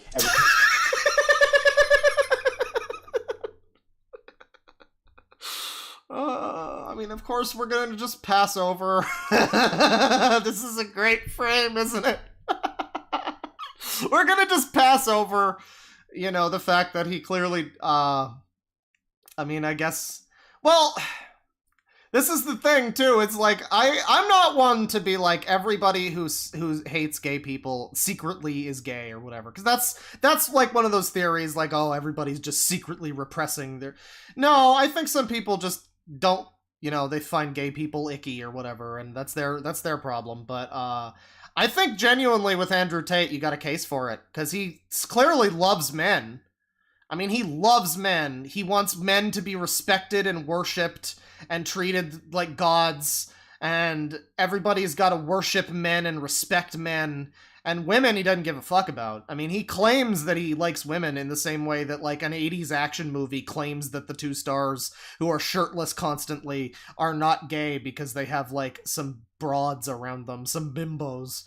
Yeah, that's just kind of like the not gays. That's just paying lip service or whatever. I mean, if you really want to get into it, Andrew Tate's whole shtick, I could very easily believe that. I mean, honestly, the ultimate thing in this is to just be like, yeah, you know, men are, if you want to be this kind of guy, just be like, yeah, men are better, and I fuck men because men are better than women, you know, just be honest about it. Like, you know, but it's I don't know. I don't think that everybody who's like, oh, gay people are bad, you know, I don't think they're all secretly gay, but I think you got a case for it with this guy. Dude's a homo, whatever. But back then, all the other sitcoms, like Frasier was a G. Frasier is a sensitive and trusting man. Day after day, miserable people coming into your office and pouring out their litany of depression and anxiety. Frasier is a G, but I mean, I think Frasier also had like Frasier had emotions too. I mean, this is footage from Cheers. I never really watched Cheers. I for whatever reason I watched Frasier but not Cheers. I didn't like Cheers as a kid. But I liked, well, no, actually I didn't like Frasier either. I thought it was a show for old people, just like Seinfeld. But then I eventually did. I did wind up liking Frasier. But Frasier has emotions on that show, at least. I don't know about Cheers, how he's depicted on there, but he's, you know, he's got sensitivity. I mean, again, you know, it's like basic fucking writing of a character to give them some kind of a weakness or emotions or flaws or something. I mean, I made the joke that he's like Dark World Kazuma Kiryu, but I mean, even Kiryu, I've been going through this video and I've been like, oh yeah, so you want men to be like emotional but stoic and keep their head held high and whatever. And that does kind of sound like, you know, basically he's describing Kiryu. But like even Kiryu will have those moments where he slams the desk and he like, you know, he has the sad moment in the rain and too, like, you know, Kiryu has Baka Mitai, like even it is the hallmark of a strong tough guy to have a sensitive side. I would love to see Andrew Tate play Kanji's story in Persona 4. I would love to see what he does with that. Me sick. The only way my situation could be any worse is if I actually listened to them. I think you'll find that once you've been a patient of mine, I'm always there when you... Oh, great.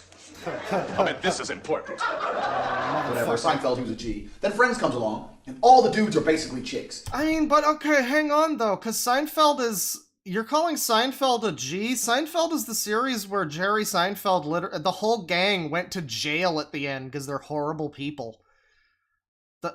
I don't know about that. If Seinfeld is... I mean, yes, Seinfeld... That's another thing. Okay, so spoiler, little spoiler for future video. I'm going to be doing a series where I talk about every episode of Seinfeld. And I'm going to watch through every episode of Seinfeld and provide something to say about them. Little recap or review or something, some kind of commentary. And one of the things, because I was watching Seinfeld like a year ago, and that's when I kind of got the idea, and I recently I was like, oh yeah, I was going to do that. But I was watching Seinfeld, and like, for the first time in a long time, mind you, I watched it a lot when I was younger, and I was watching it again, and I'm like, yeah, this is kind of hard to ignore that, like, I don't know, Jerry is just written by, I can only assume it's like as a joke. Jerry is written to be this like fucking Adonis, this like god that's always with all these beautiful women and supermodels, and it's like, I can only just assume that it's part of the joke that this like weird spindly looking horse motherfucker is is like dating all these women. But you know, watching it, I'm like, yeah, I mean, it is a little weird, and they're all really horny on that show. I mean, Elaine has the whole Sponge-worthy thing. What does he think about Elaine? I mean, if Seinfeld was a G, Elaine was just as promiscuous as the rest of them on that show. And we don't even know about Kramer, frankly. Elaine wouldn't get married to somebody. Elaine wouldn't get tied down. What is his opinion on Elaine? He's gonna give all this shit to Friends. What is his goddamn opinion on Elaine? That was the beginning of the end for Western civilization. Friends did it. Ross is a little pussy. Joey, like, oh, he's the funny one. He's a pussy too. Chandler's a pussy. They're all pussies through and through. And they all just run around crying, give each other high fives. You really gotta hold on. Yeah, I guess it will be like an LS Mark thing, I guess. It will be. Except I'll be more drunk than LS Mark.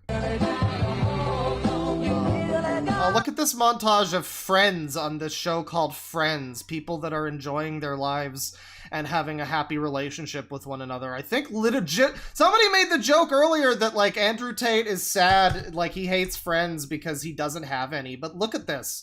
He is like upset. Well, okay, there is that scene. He is like upset to see men like having a relationship and being friends with each other.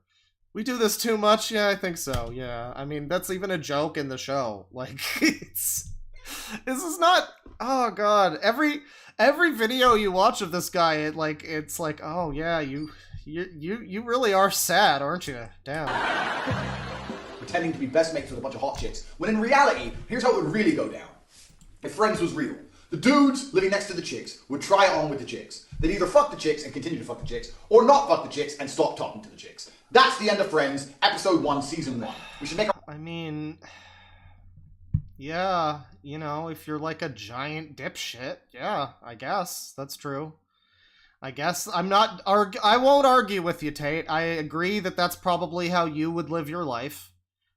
And you can watch Friends to see how they are probably a lot happier than you. I mean, you want to talk about like characters, like whatever, representing your life or something. I don't know. Like, yeah, fucking Friends.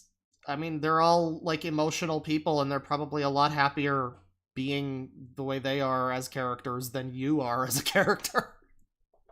They're probably a lot happier than Andrew Tate, played by Andrew Tate. I don't know. It just seems really bitter. Like, you know, it's easy to make the joke. Like, somebody made the joke in the first, like, few seconds. Like, haha, he's upset because he doesn't have any. But, like, that's really what it feels like. That is really what it feels like. Like, there's this montage of the friends being friends with each other, and he's like, this is so bad, guys. This ruins society. We're all supposed to be dipshit assholes who look out for ourselves only and only want success and screw over each other, and that's how we're supposed to live our lives. That's the way life is supposed to be. That would be a better society. That's like, I mean, yeah, like...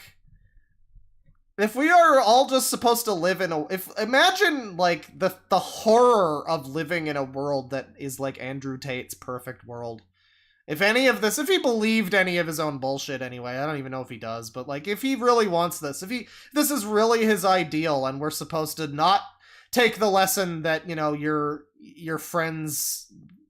having friends makes people happy or whatever. Basic, simple, My Little Pony ass lessons. If you're not supposed to live with that, then yeah, I guess his whole thing is every man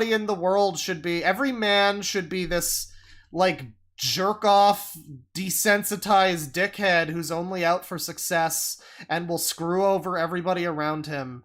And all of the women are supposed to be subservient to the men. And it's like, I don't know, that sounds like a dystopia. That sounds like a legitimate dystopia. Where it's like a cutthroat, fucked up society.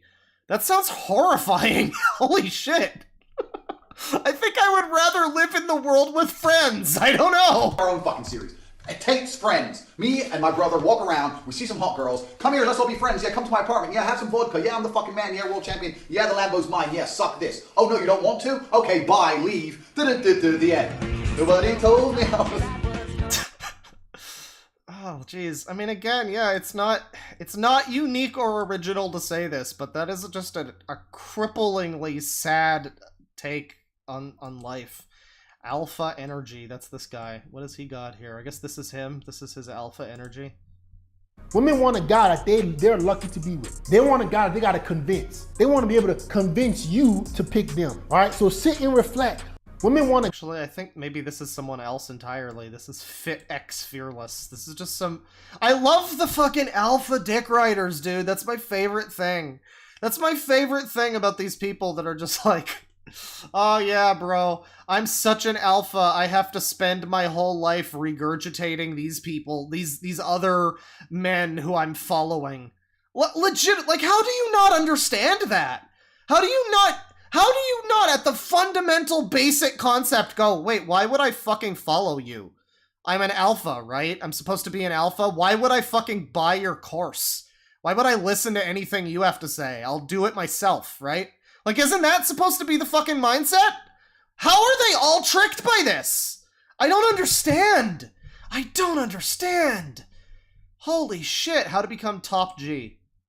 We're gonna become a G like Jerry Seinfeld.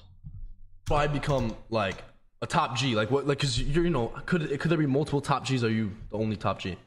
No, I'm the only top G, but I can tell you how you become a top G. You can attempt. Oh You can God, attempt. look at this little man with his fucking cigar. This is so embarrassing. This is so embarrassing. This little fucking guy. This guy's got a Fortnite shirt on. These people are like in high school. This kid's got a fucking cigar. How embarrassing. Attempt to get close to the top of the mountain. Top G, proper bloke. I'll tell you how. You need to be top G. You need to be competent in all areas. And this is the person in chat who just says, "Yeah, Jerry Seinfeld," and he just spells Jerry with a G instead. Yeah, that's good. That's what your exactly. goal as a man should be as well. My Top father had G. a quote, which is an amazing quote. My unmatched person. Oh, your father. Tell us more about your father, because I think that's an interesting subject, isn't it? Perspicacity, coupled with sheer indefatigability, makes me a feared opponent in any realm. So his father was like a boxer, right? And so, like, I don't know, chat, you'll have to let me know. Is his father dead, first of all? And if not, has he ever in any way acknowledged Andrew Tate? Or, like, I don't know, come back into his life at all? Like, because this just seems sad. I mean, this guy just like, yeah, it's a quote from my dad. Ha ha ha ha. He loves me. Ha. Like, I don't know. Because his dad did, like, leave him, right? Oh, chess player. Andrew Tate is the kick. Right. His dad was his dad was like a chess player. That's right. So I guess that's where he got the 4D chess bullshit from. But his dad was like a chess player, right? And like, his dad died. Okay. Why does the armless torso have a mic? Chess players can also box. Yeah, that's true. Chess boxing. The mystery of chess boxing is real. The One Piece is real. So did his dad like leave him and his mom? Is that can we settle this? Andrew himself did kickboxing, right? His dad was a chess champion.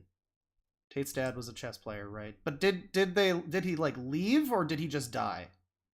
Because I was under the impression that he like left him. He didn't leave. Okay.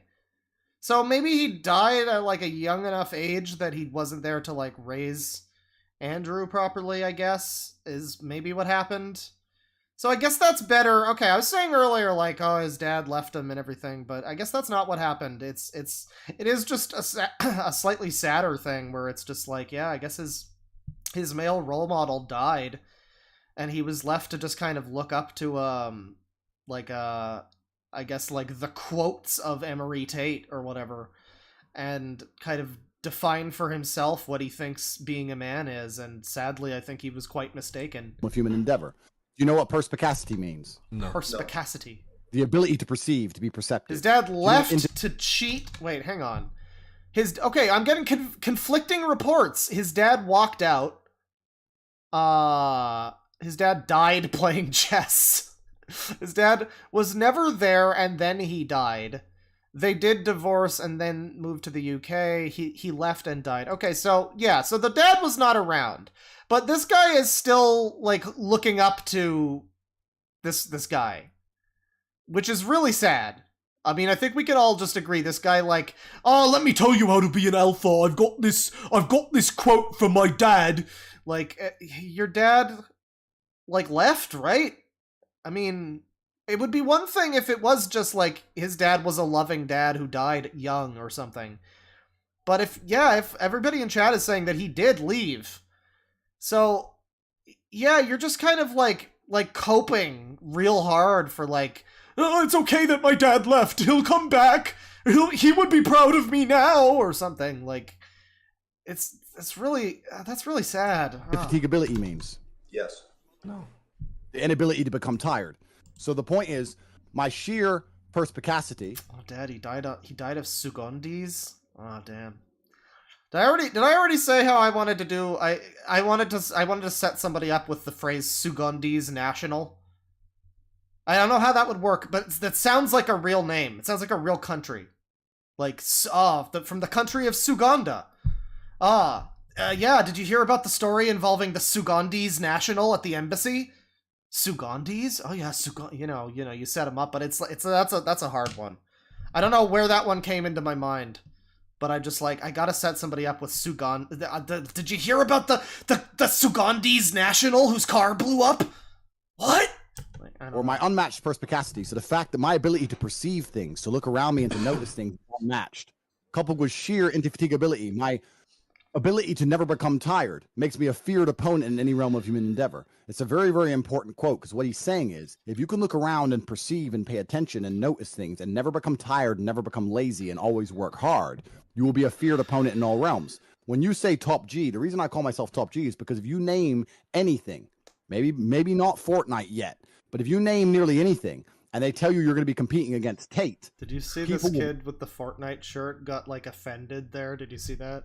The one on the right, he's got this Fortnite shirt. Yeah. But if you name nearly anything... Maybe not Fortnite yet, he makes a little face. Like, I don't know the context of this podcast. I don't know if these guys are both alpha males or what. I think this guy's making I think Tate just fucking slammed one of the people that's hosting him on this podcast, though. And they tell you you're going to be competing against Tate. People will be intimidated. You're going to go to the racetrack and you got a Lambo and you're racing a guy. Who am I racing? Tate. You're going to be like, You're going to box. You're boxing Tate. You're going to go try and get a girl, but the other guy trying to get the girl is Tate.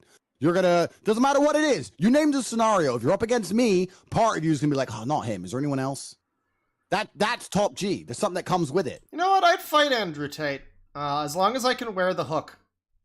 I think I'd fight him. Because, you know, I feel like he's a strength build. I could be like a dex build.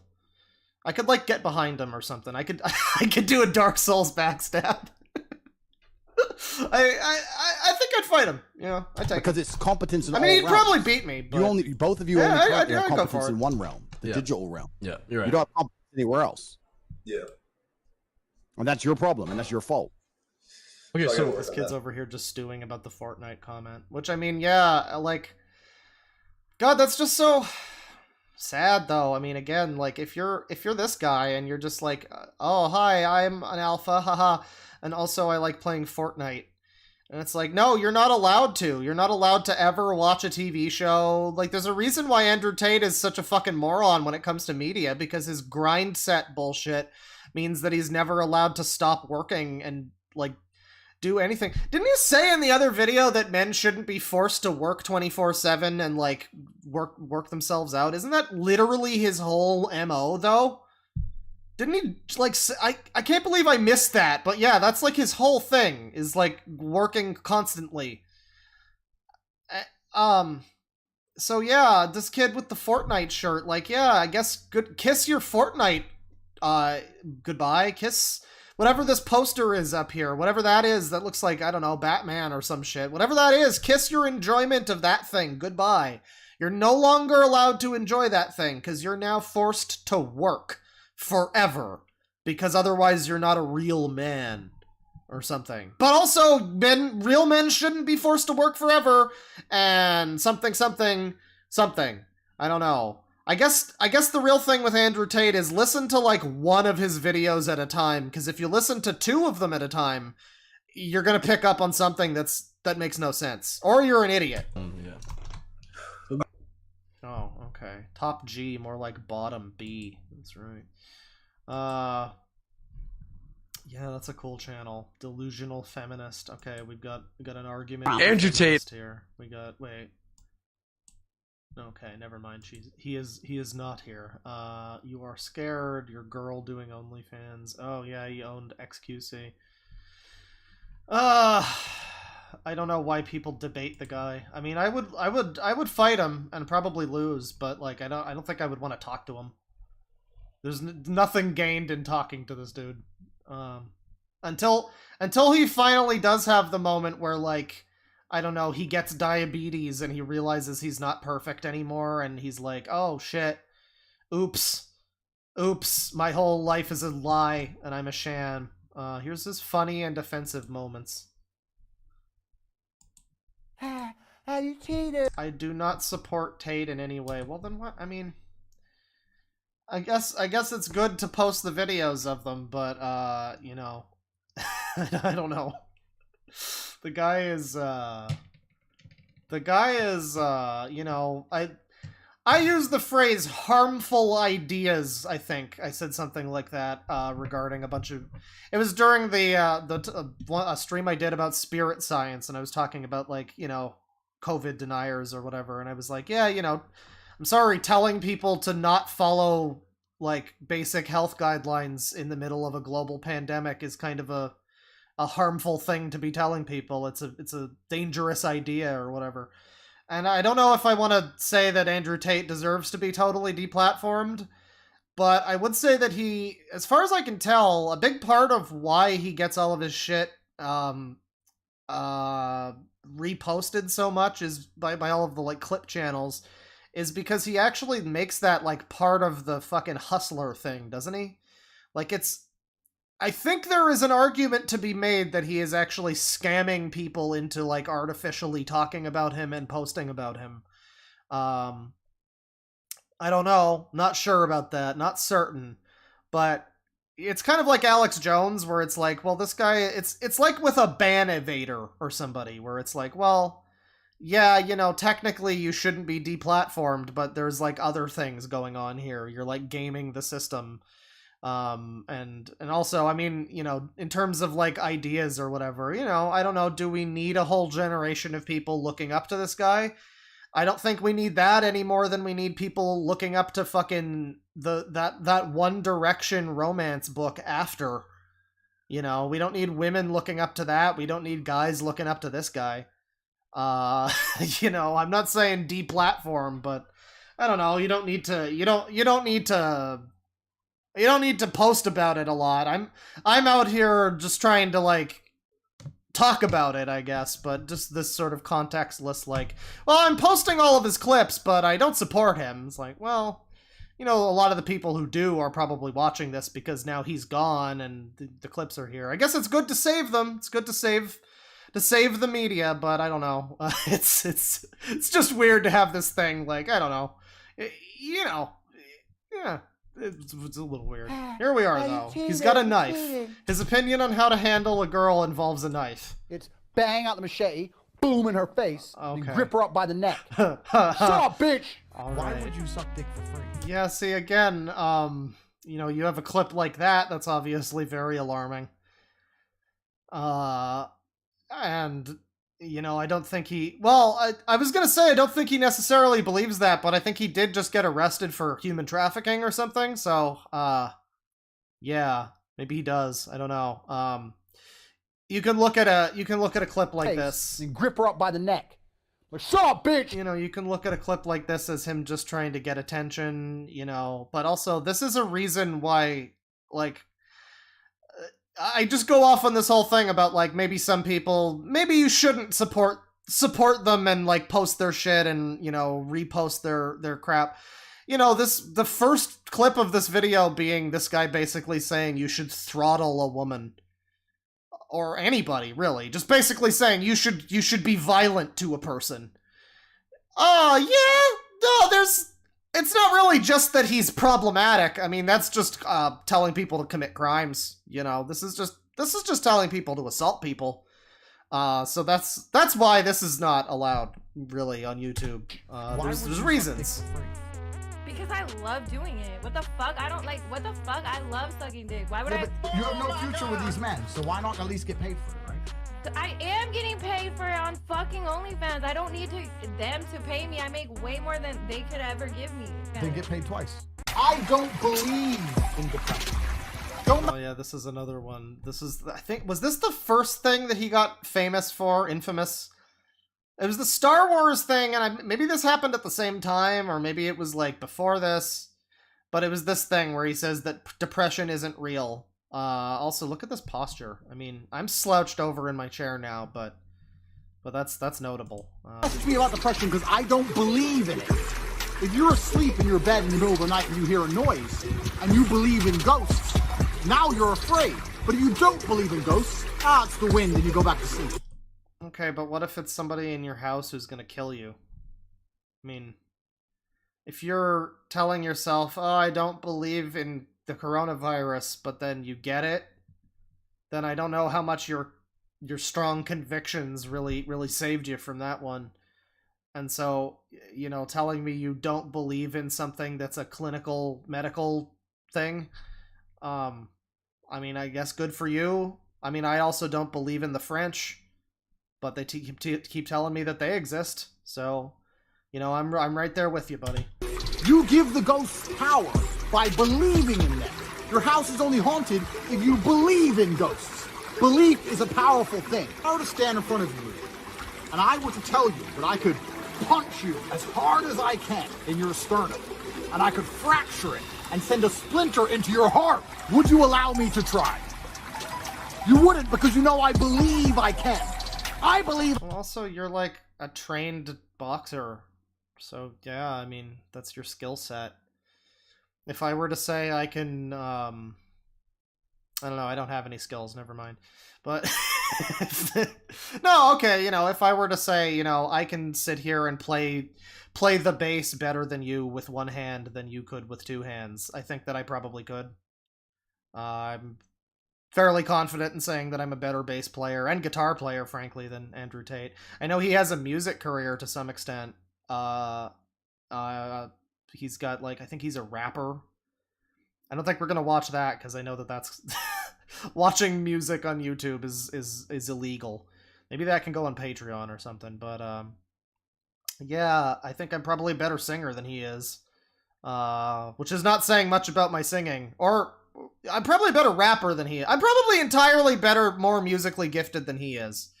So, what does that do for me? Like, I'm better than Andrew Tate at something, so, what do I win? Because, like, he's the top alpha, top G, right? But I'm clearly, like, I'll take him any day. I'll play Guitar Hero bass duel with him any day, but, like, on a real instrument. So what do I win? Because, like, I'm the top G now, right? I'm better than him, right? Because I thought he was good at everything. I thought he was great at everything. I don't know. I guess it's like, yeah, you know, what is the point of this message? You believe that you can punch someone and hurt them? Yeah, it's your skill set. I believe that I could beat you. I believe that I could play the keyboard better than you could. What's your fucking point? I'm good at that. You're not. What? That's not really it. You're not saying anything, buddy. He says these things that are just like, oh, I believe that I can do this, and it's like this motivational shit, but it's like, well, no, that's just how things happen. That's just how it is. That's just what happens, you know? Like, I could hurt any man on the planet, and that's why people are afraid of me. And you believe depression is a crippling disease, and that's why you're afraid of it. So I am able to, I believe that my skills are good, therefore I'm able to do something. He's talking about, like, manifestation or something, some real Dr. Maruki shit. I believe that my skills, you know, he was like, I believe that I can punch you and hurt you or whatever, and that's like because you're a good boxer, or maybe not a good boxer, but you are a trained kickboxer, right? What does that have to do with a disorder, though? Like, okay, you can actually, like, there's some level of, like, actualization or manifestation or whatever where it's like, all right, yeah, you gotta have confidence, and sure, that's fair. If you're a boxer or something and you're out there and it's like, yeah, you have to have the confidence to be like, yeah, I can do this. And that's a big part of it, sure. But you can't, that's not how diseases work, though. That's like fundamentally entirely a different concept. That's like if he was saying, hey, learning Japanese isn't hard. I boiled eggs this morning. I can do it. Like, okay, that's entirely different, though. Thank you very much. Thank you. Bye-bye. Listen, don't remind you of Kasumi. Listen, my weak self relied on Andrew Tate for too long. Now it's my turn, senpai. That's what Sneako's gonna say when he gets his rampage. I mean, his revenge. Right, people. My first ever shower on a plane. What are we doing? This is my huge, spacious bathroom. Okay. I'm gonna have to try and do this video without getting my massive cock all over the camera. Cock is huge! Guys, I'm 12 years old and my cock is so big! Oh my god! I know what you're thinking. You're thinking, Tate's rich, tall, strong. Oh no, that was not even close to what I was thinking. I mean, I kind of just already assumed that, yeah, you've got money, or whatever. I definitely wasn't thinking the tall, strong, and smart thing. I guess maybe you're tall. You're probably taller than me. No, I was just thinking, well, for one, I guess this is like a private jet or something. This seems fairly wasteful of resources and like the fucking environment or whatever, but I'm sure he doesn't care about that. It seems like a pretty uncomfortable place to have a shower. Mostly I was just thinking, I can't believe I'm still watching this dipshit. Smart. But not that you were smart. Yeah. Sorry to break it to you. If you were to see my dick, it would hurt you more than seeing my bank balance. You guys. No, I actually want to see Andrew Tate's dick. I want to see, specifically, I want to see him show his face on camera and then point down and show his dick so we know that it's not just some other guy's dick. That's what happened with Mike Matei. Everybody thought Mike Matei had like a big dick for a long time. Turns out that picture was fake. That was like some other person's picture. But no, I would be thrilled to see Andrew Tate's penis. Because I mean, I gotta know. Because anybody who's actually got something going on down there isn't gonna be this much of a little bitch, right?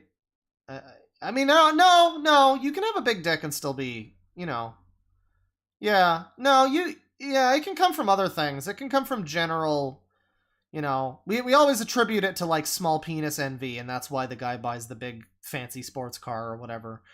But I mean, his thing comes from his daddy issues and like other stuff. So I could see him having like at least not necessarily a chode, but I don't know. I mean, that's a real challenge. I mean, I challenge you, Andrew Tate. Show us your dick.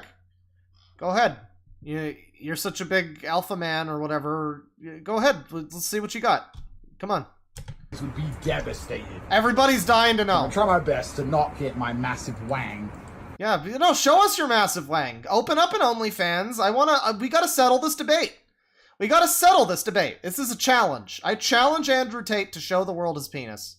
Because I think most people agree that this guy's got small dick energy. I think Greta Thunberg agrees.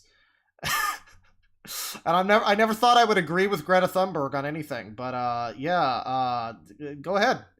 He's too busy now getting his dick searched by the fucking Romanian authorities or whatever. So I think he's a little busy currently. He's a little too busy to accept my challenge. But if he was an alpha man, he would take up any challenge. So on camera for my airplane shower. I am gonna get naked because I'm not getting my fucking clothes, am I? People do that. Trying to avoid mirrors. Oh, you could probably see like a blurry, like half a frame of his cock or something in this mirror. I'm not dressed, so. What is this fucking video for? This is just him showering, I guess? Like, look at me, I have a fucking plane with a bathroom. Alright. It's great. I don't know, maybe I'm just not the type of person to, like, see that and be like, oh, man, I wish I had that. I don't think I care. I mean, whatever. Just get a regular fucking private jet. Frankly, I mean, I'll say I'm jealous of the private jet. It's the if he just like flexed the private jet, that would be one thing. But he's not. He's curiously not even showing the private jet. Which, I mean, do we know if he has one? This might just be some other fucking place. This might not even be an airplane, for all we fucking know. But maybe he did show it. Did he show the fucking plane? No. This is. Oh yeah, I guess a little maybe. No. It's been all inside this bathroom.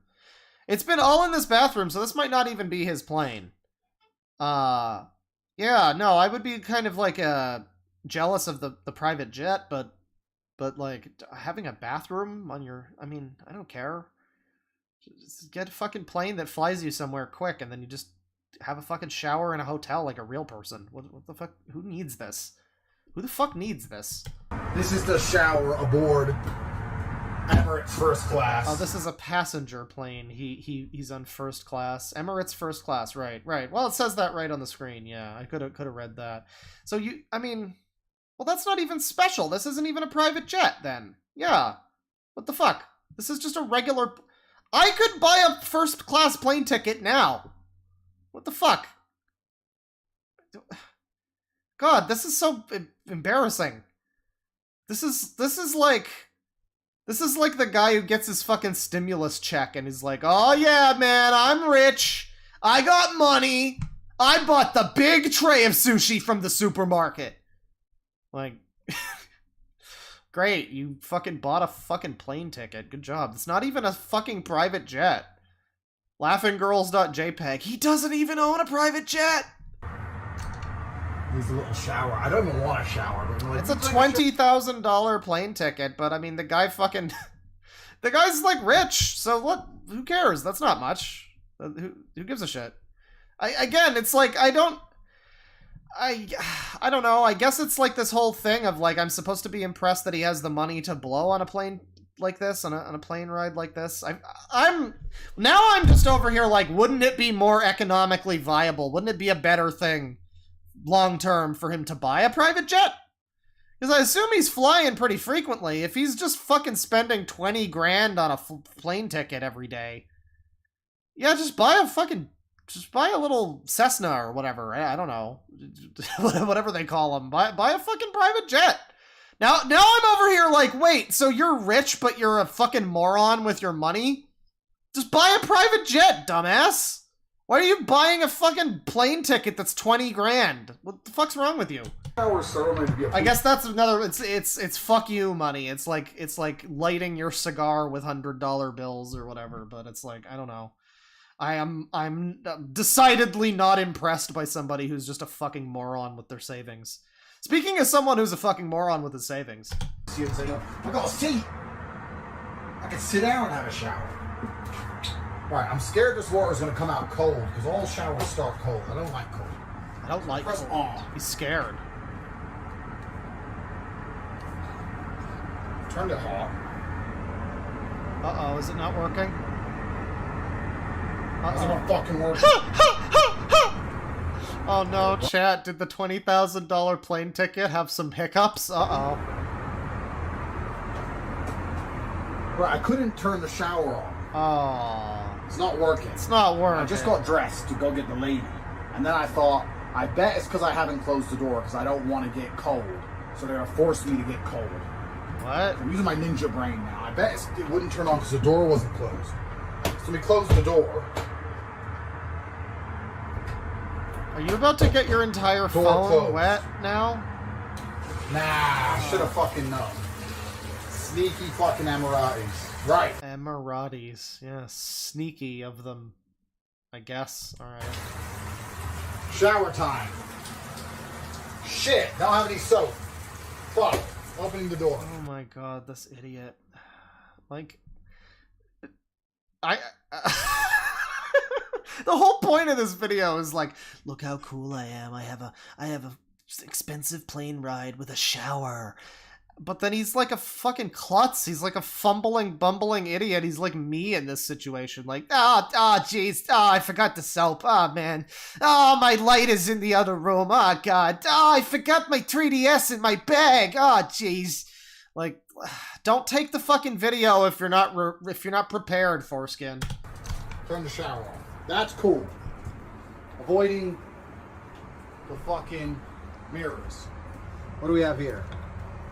Shampoo and body wash and soap. It's a little bit cramped, I won't lie. But we are on a fucking plane.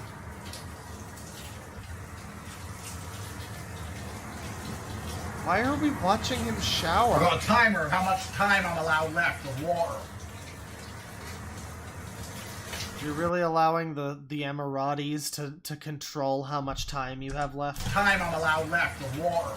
Water. I like when he has the little smile, and it's like it's easy to forget that the guy has currently been arrested for human trafficking. He really is like the smile emoji. That's the face he's got right now. Specifically the smile emoji.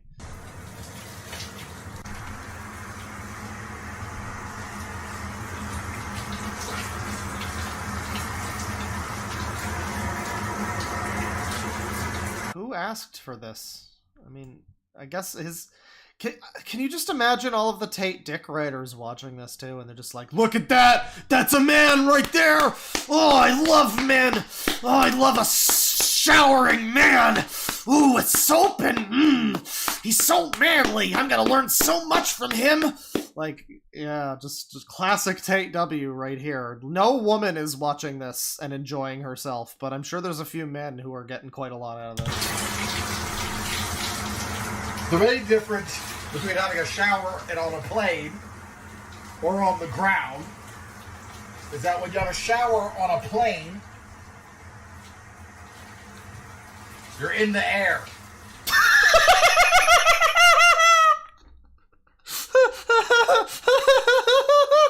Oh, you know, that's a good point, Andrew. You're right. You're right. I never really thought about it that way. You are in the air. Actually, that's a good point. That's a good point. Think about it. Technically.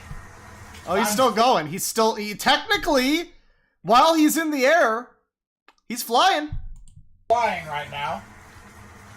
Whereas I was having a shower on the ground, I wouldn't be flying. He wouldn't be flying if he was not currently in the air. He would not be flying. That's a fact.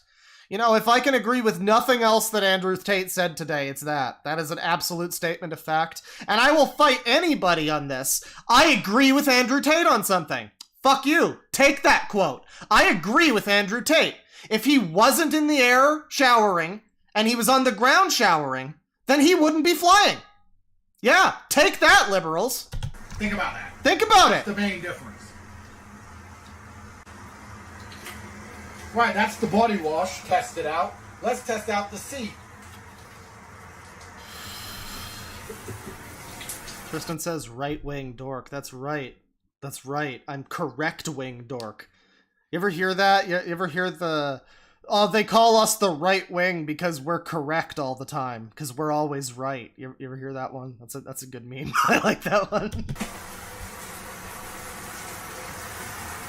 Wow, this is still going. I am amazed by how long this fucking shower video is. Jesus. Because we start the video with like a 5-second clip of him saying how he wants to strangle women or something. And then we just get like an unedited or lightly edited fucking 5 minutes of him just showering in space or whatever is he doing.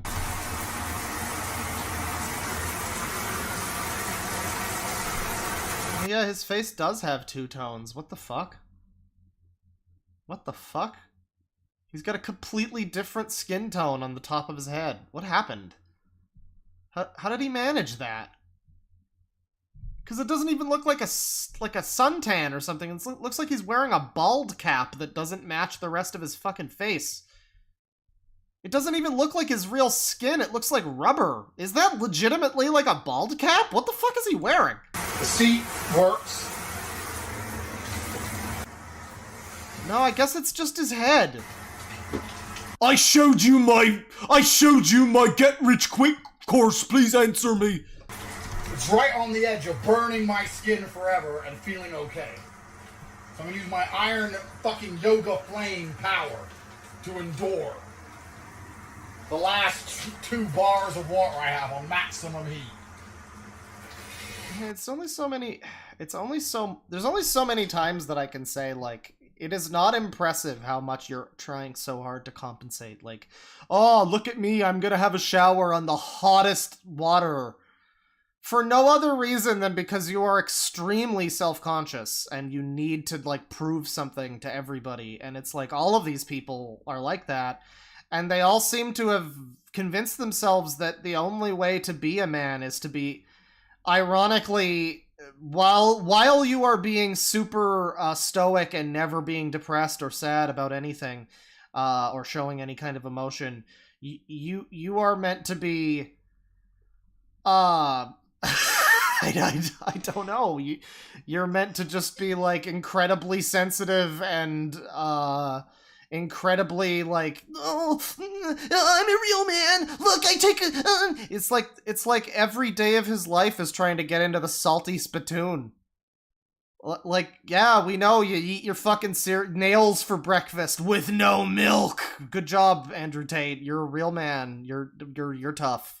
I believe you. And maybe it's just different perspectives on life that I'm over here just like, that is not impressive. That is counterproductive to your entire goal of looking like a strong man who doesn't care or whatever, that you're just constantly like, look at me, I'm so cool, and I am so tough, and I'll fight you, and I'll fight anyone. And it's like, all right. I mean, again, not original to say this, but you literally sound like a 12-year-old. I mean, that's like 12-year-old behavior. And I mean, it's just, when you grow up, you stop being this way. And so, he is just still like this, I guess. And when 12-year-olds do that, it's because they are incredibly insecure, because they're like, and arrogant and stupid. He has the mindset of a 12-year-old. I mean, 100%. It's like Onision has the mindset of, like, somebody who never mentally aged past, like, 14.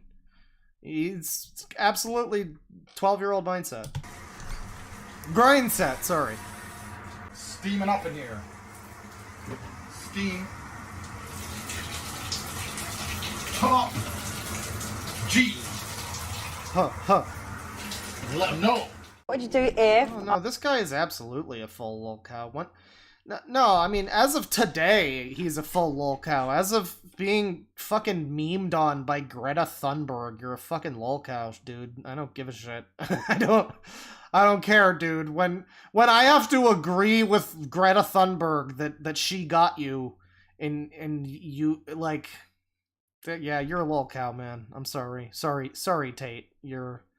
You're officially on the same list as Chris Chan and Onision and fucking Deeker and that one guy.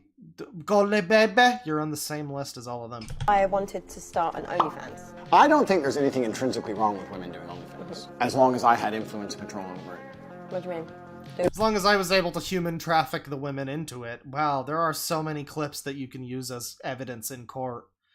Is he gonna go to jail for this? I mean, he's been arrested, but, like, he's in Romania. I don't know if were the charges in Romania? I think they were. It might have been the Ukraine, actually. But he's, like, not from there, I don't think. So they might have to, like, I don't know, extradite him. It's probably a whole process. I just wonder how much freedom he's going to have now that he's been arrested today. As of today, Tate has been arrested for human trafficking, and yeah, I wonder how much freedom he's gonna have to continue incriminating himself on stupid TikToks about how, oh yeah, as long as I'm able to control the woman who's doing the OnlyFans, like, I wonder how much more of Tate's legacy there is. You'll be the photographer to get the angles, yeah? No. I'm not doing any real work, but just, like, taking all the money. Huh?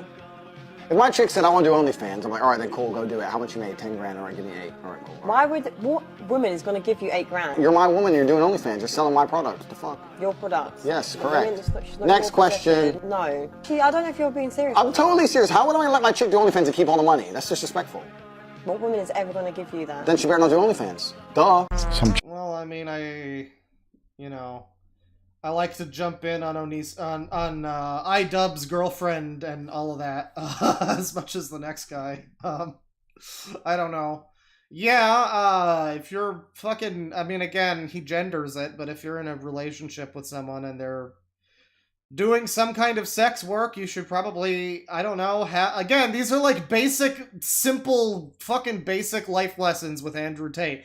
If you're in a relationship with someone and one of you is doing sex work, then, you should probably have some kind of fucking conversation about how that works out, Like, I guess.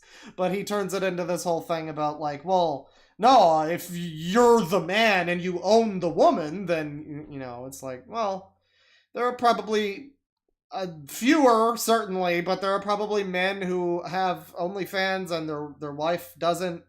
And, that's a discussion to have there. I don't know, but, again, very, very weird phrasing that he uses to basically just say something that, at its core, yeah, if you're in a relationship with someone and one of you is doing something like that, you should probably talk it out and figure out how you stand on it and what your position on that is and everything. Figure out all the fucking rules of the game. And then proceed.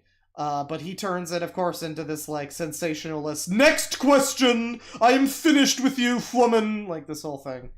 It's a classic Tate W. Child is outside enjoying their life, playing with toys. Better not do OnlyFans. Duh. Some child is outside enjoying their life, playing with toys. Why is this so sinister right now? And smiling in the sunshine and having fun. I hate happiness. I hate happy children. Anyway. I mean, I believe that. You're all losers. We've discussed this before. Oh man, this is like me. This is like, I heard everything sucks. Anyway, welcome to the stream. Oh jeez, this is, I mean, I guess he's playing a character here. I'm sure this is all intended to be funny. Like I say, he is funny from time to time. If the alternate universe version of Tate was just some dude who, like Bill Burr, he just had a podcast where he just tried to be funny and, to have say his opinions, but, wasn't trying to push this weird alleged scam or whatever, and wasn't trying to human traffic people or whatever is going on with him. Yeah, he might have been able to be a somewhat controversial figure who might not have been entirely irredeemable, but he tells you straight up what his whole deal is. He tells you, like, I have to work constantly. I have to constantly be grinding for success or whatever. So that's why you can't fucking stop hearing about Andrew Tate. That's why he's constantly showing up. That's why he's getting banned. That's why I'm talking about him.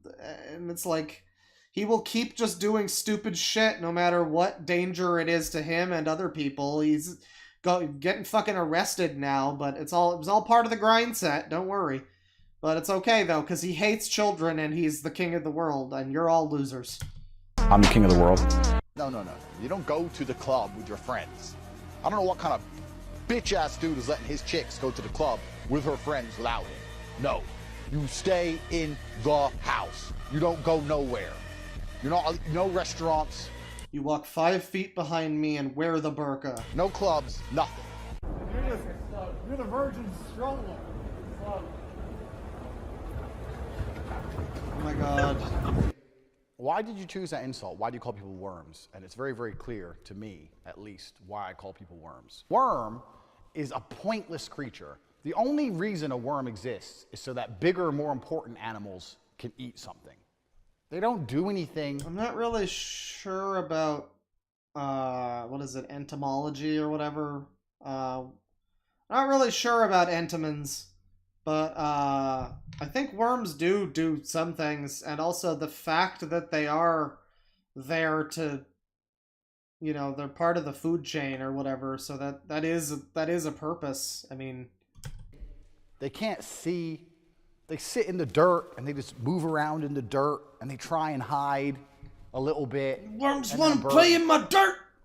And most people live their lives as worms. Most of you are worms. You don't do anything important. You're just living in your shit life, living your little dirt, just sitting there wriggling. Well, this is actually true. Another classic Tate W. Yeah. Most people are NPCs, basically. I don't know why that became politicized. I don't know why it became like the liberal people have to say that NPC people aren't real. I guess because the right-wing people invented that meme or something. I don't know. But yeah, NPCs are totally real. I mean, he's right. We were looking at that earlier with the women who were just like, oh, my career! Like, yeah. Okay, Sally, thank you. Thank you for the unique opinion about who you are as a person. Like, yeah, most people are just NPCs without much of a personality or independent thought. They don't really consider their own existence too much, and I would agree with that, but, you know, that means that maybe they need to be cultivated into people who do think about things and not necessarily, you know, not necessarily so complacent, and rather than being, like, abused and manipulated by your, like, weird hustler university, you know, that's also an option. You know, you can also human traffic people who are worms. You could do that, too. Or you could do it in, like, a positive way and just be, like, I don't know, actually try to give real advice to people or something, and try to open people's eyes. If you think everybody is just sitting there wriggling, doing nothing, then, I mean, you could probably, I don't know, help them with that, but no, I mean, you know, he talks about everybody as worms, everybody is whatever, but it's like, yeah, you know, it's not about people need to stop being worms and need to make themselves better people. It's about, I'm better than all of you, and you're all expendable to me. And it's like he's just straight up telling it to you. Hoping an eagle doesn't come along to fuck you up. He's the eagle, I guess. If an eagle did come along, you couldn't even defend yourself. A worm has no claws. It hasn't even got, like a skunk can spray smelly piss or something. A worm has zero defensive mechanism. A worm is absolutely and utterly useless. I've never heard of a story of valor that involves a worm. People use animals as insults. They'll say you're a bitch, which is a female dog. I don't think a female dog's that insulting to be. I know female dogs. You can have a female police dog that will charge at bullets. Or you can have a fire dog that runs. Suddenly, Andrew Tate respects women all of a sudden. Okay. Burning building. What's wrong about being a female dog? A dog can do something. Well, then why is bitch an insult? Being a female worm would be much worse. Are there even female worms? Are worms so shit that they don't even have genders? I'm about to do research in the middle of a Tate speech for the first time in my life. This is some real classic Tate speech right here. I mean, he's doing research on the thing he's talking about, like, actively. Just like, oh shit, am I completely wrong? Oh shit. Earthworms are hermaphrodites. This is what I mean. They don't have genders. If you're a worm, you're not even a man or a woman. You're just a worm. I mean, what does that have to do with anything, though? If I were to come and knock on your door and say, I've decided I have a sexual attraction to twos, so I'm taking your girlfriend, you could do very little about it, because you're a worm. To what? Tubes? Oh, twos? What? Twos? Oh, like your girlfriend is a two, and I'm gonna take your girlfriend because I've decided I can? I mean, well, yeah, I mean, that's, again, Andrew Tate life lessons. People with money and confidence are able to do things that people with money, without money and confidence, cannot do. I mean, yeah. What's your fucking point? What is your point? Yes, you have money, and stupid people are probably attracted to that, so you can probably go after a whole bunch of stupid people who will be really open to that. Great. You got it. That's right. That's correct. That is the way society works. What are some more good Andrew Tate life lessons? I mean, we joked about that fucking, I'm flying because I'm in the air, but if I was on the ground, I would be... I actually have more of an accent than Tate actually does. But, like, if I was on the ground, I wouldn't be flying. Like, but that is legitimately what his advice is like. I mean, that's a microcosm of his advice.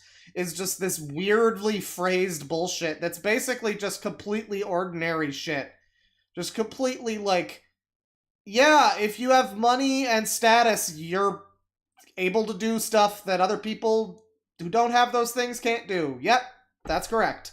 And the night is dark and the day is bright. And things that are far away aren't close to me. Good job, Andrew Tate. You're a real smart guy. But, I mean, he is a smart guy because, he's basically scammed millions of people.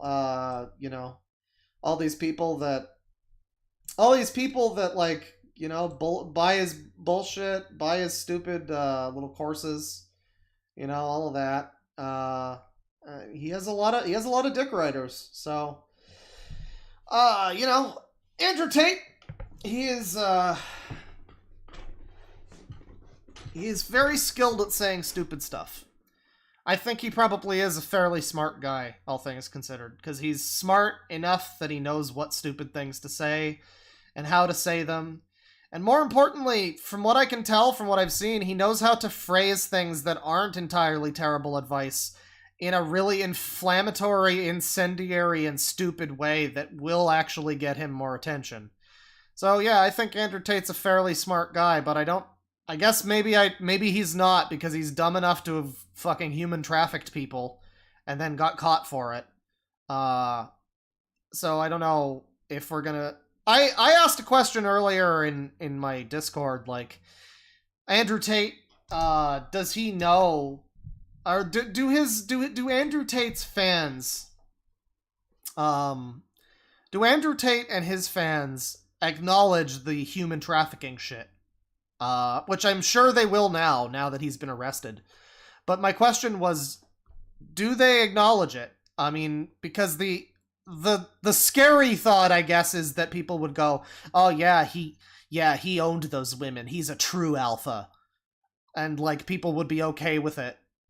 But, I mean, do they just excuse it in some other way, in some other fashion? Because like, he is, like, a fairly smart guy, I think, and I have to assume that I don't know, did he just play some twisted thing and be like, oh, I'll get away with this, and my audience will like that I did this, and the people that, have a problem with human trafficking, they already don't like Andrew Tate and the Andrew Tate brand. And so basically, he just decided that he can get away with this, and it'll just be a good thing for him. I don't know. There's not really any way to know. Like I say, kind of accidentally did this stream on the perfect day because apparently as of today he has been arrested for the human trafficking thing, which has been known about for a while. So it's really nothing new, but yeah, I guess he's finally facing some kind of consequences for it. He's been arrested by Romanian police, and I don't know how Romanian police, I don't know how gentle they are compared to, like, certain gulags in certain countries, but I don't know what's gonna happen to him. That'll be interesting to find out. But as I've got Halo in an hour and a half, I'm going to call the stream here. It was a bit of an early one, so sorry if anybody might have missed it, if you had to catch it later. I don't know if this one's even going to be available to watch later because I'll probably be blocked worldwide for friends. So I might edit this one down into a video because this is a good, this was an enjoyable series of videos to, I don't know, riff on, I guess, a little bit.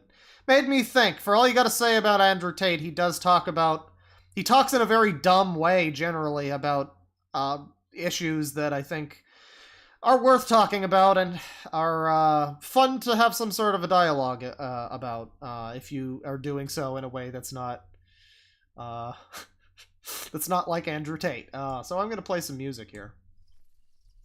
And we're going to do some super chats. Oh no, jump it back a little, There you go. gonna do some super chats here. Let's see.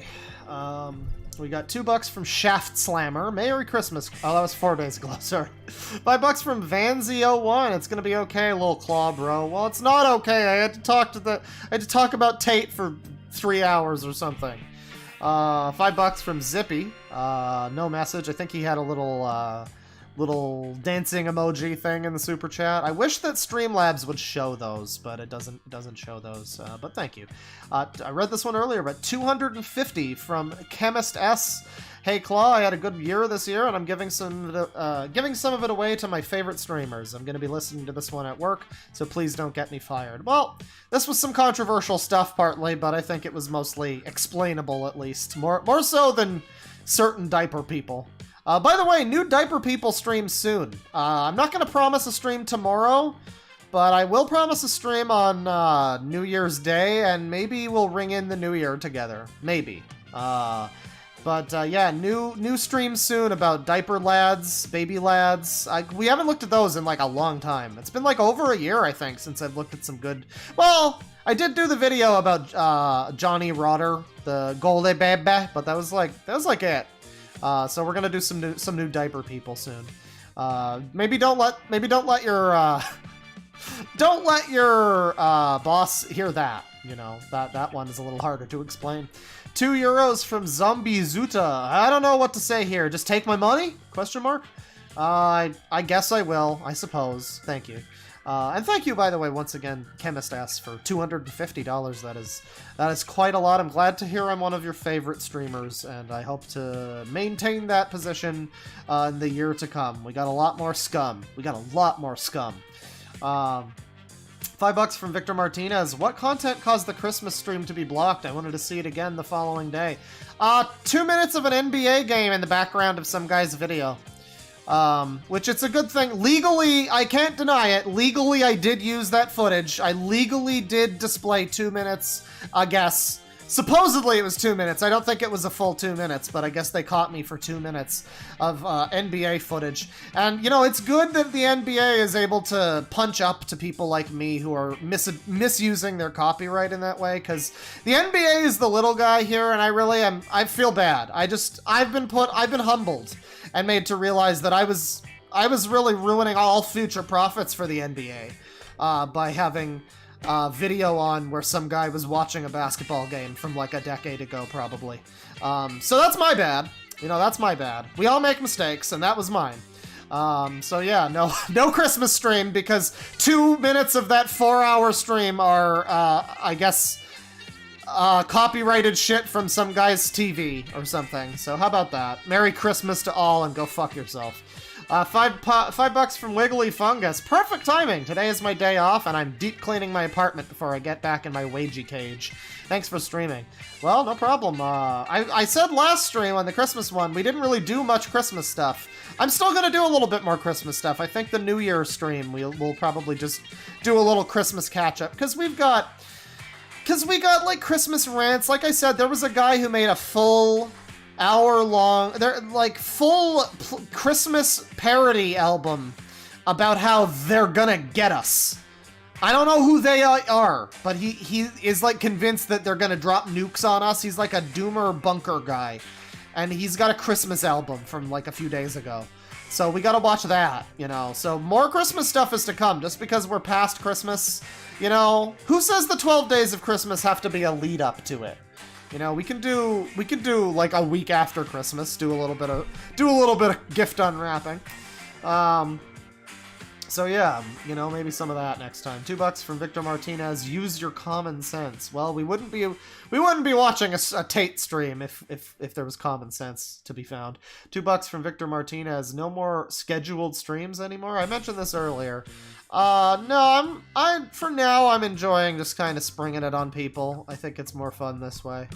Keeps it, well, you know, sometimes I'll say like, hey, there's gonna be a stream in a couple hours or something. I'll mention it on like a post. But in terms of like the scheduled like pre-stream thing, I don't know. I feel like that's something I used to do, and it kind of just makes me like anxious while I press the button, and I'm like, well, I've got an hour to wait here until I actually do the thing, and it's just kind of, I don't know. I prefer to just rip the Band-Aid off, get the stream going. I feel like that's a little bit more fun. You never know when it's gonna come. You'll never see it coming. $5 from Parachute Pants. Here's a $5 for giving me something fun to watch while I play Death Stranding. Enjoy. I don't want to. I'm inclined to make a joke about Death Stranding's gameplay and be like, well, at least something fun is happening. But no, everybody shits on that game for being a walking simulator, but it's like literally, legitimately a walking simulator where you are like distributing your weight across the terrain and stuff. It actually makes it interesting. I enjoyed the gameplay. Now the story made me want to stop playing, and so I did. I would describe Death Stranding as Hideo Kojima's Star Wars prequels. It's basically like if nobody told him no, and all of the worst elements of Kojima were on display. And interestingly, for me anyway, pretty much none of the elements I like about Kojima games are present in Death Stranding. So I'm in the unique position of thinking the gameplay is kind of cool, but my god, Die Hard, man. Jesus Christ. They're making a fucking sequel to that. And they're making a movie. My god. Trying to watch a movie, like, actually treat like it's anything other than an insane man's ravings. I mean, I'll do respect to Kojima, but my god.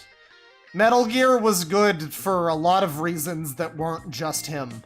And a lot of those reasons are gone now in Death Stranding. But, you know, that's just one guy's opinion. $5 from Kate. I hope to catch the replay. Stay well, Claw and friends. Well, you know, as long as I don't get boxed by Andrew Tate at any time soon, I'm sure I'll be doing fine. $2 from Victor Martinez. The pick yourself up by the bootstrap. Well, of course. You know, people who have a lot of money and stuff, they lose sight of what it's like not to. And they're just kind of like, oh man, you know, this is easy. I don't remember not having money. Why can't you poors just do this? $5 from my lady class. If you ever look into the subreddits again, I suggest looking into r/BalkansIRL. This is successor to 2Balkan for you, and similar subs to it, like 2 Latino for you. Is that just like making fun of like the Slav squatting or whatever? Is that what that is? Suka blet kind of stuff. I mean, I could look into it. I don't know if it's just, you know, people being slightly racist or whatever. Then that's I don't know. I don't know what it is. I'll have to check it out.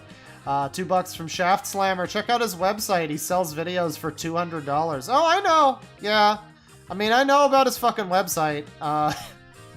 Again, you know, I hesitate to use the phrase scammer, use the word like that, because I think that's an accusation, but, you know, he does do one of those, like, get-rich-quick university things where, according to CoffeeZilla, who, like, infiltrated the thing, apparently it's pretty much just, like, teaching people not really how to be a man or whatever, or how to be, like, you know, independent. Apparently it just teaches people how to run some kind of weird, like, Amazon side hustle. So you, like, make money from Jeff Bezos or whatever, which, I mean, I guess fair. But, you know, if that's able to get you money, then great. But I don't think you're exactly, as CoffeeZilla put it, I don't think you're exactly breaking the fucking matrix by working for Jeff Bezos.